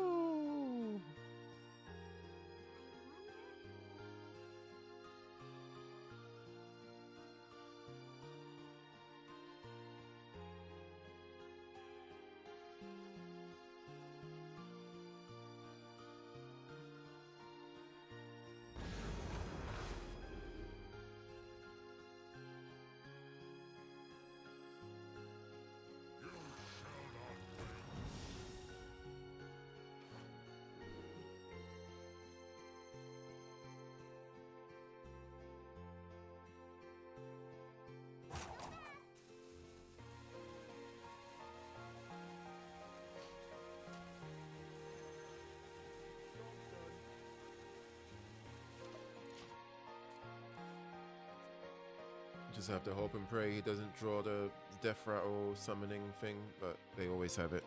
They never don't have it. Oh, he's looking for it. He's searching.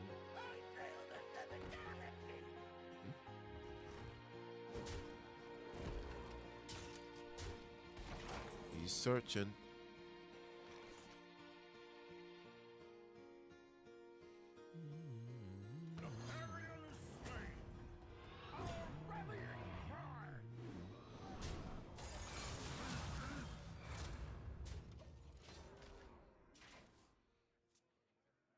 Hopefully I can get at least one more proc of this. Okay, guess not.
should have just picked that immediately. I've totally forgot. I didn't read this properly.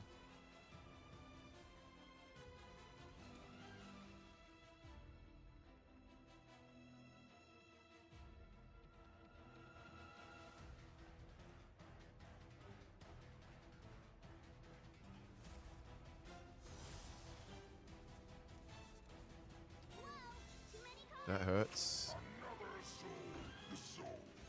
If I draw Wallow and burn it, I'm probably just going to concede because that's literally my win condition. Alright, are we burning Wallow?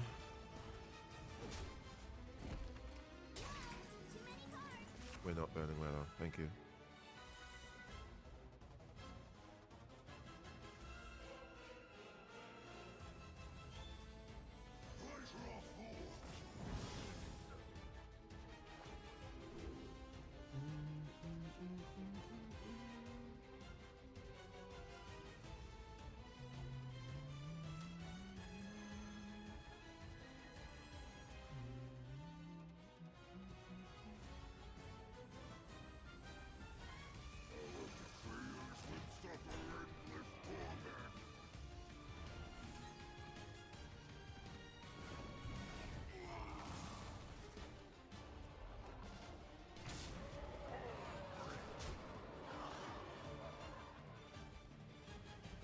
I had lethal. I didn't even realize.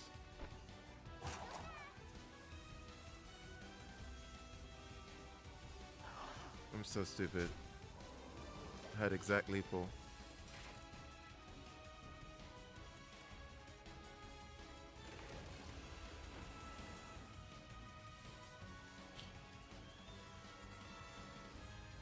It might not matter though. I still might win.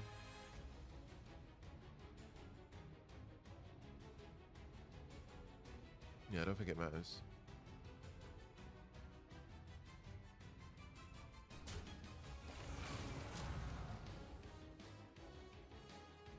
Wait, doesn't have any life steals here, right?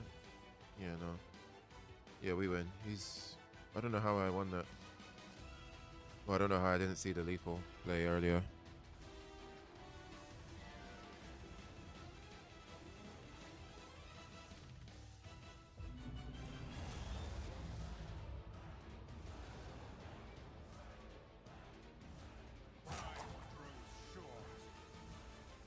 You dead, bro.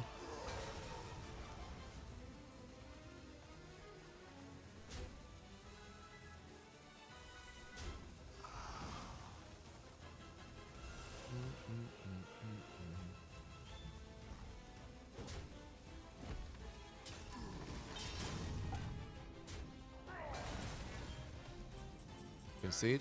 Thank you. Oh, I actually won against the Demon Hunter. Probably just got lucky that he didn't draw the crazy resurrection, death rattle nonsensory. Alright, I'm gonna call it there for almost 4 hours. And it is 11:30 a.m. Sorry, a.m. 11:30 p.m.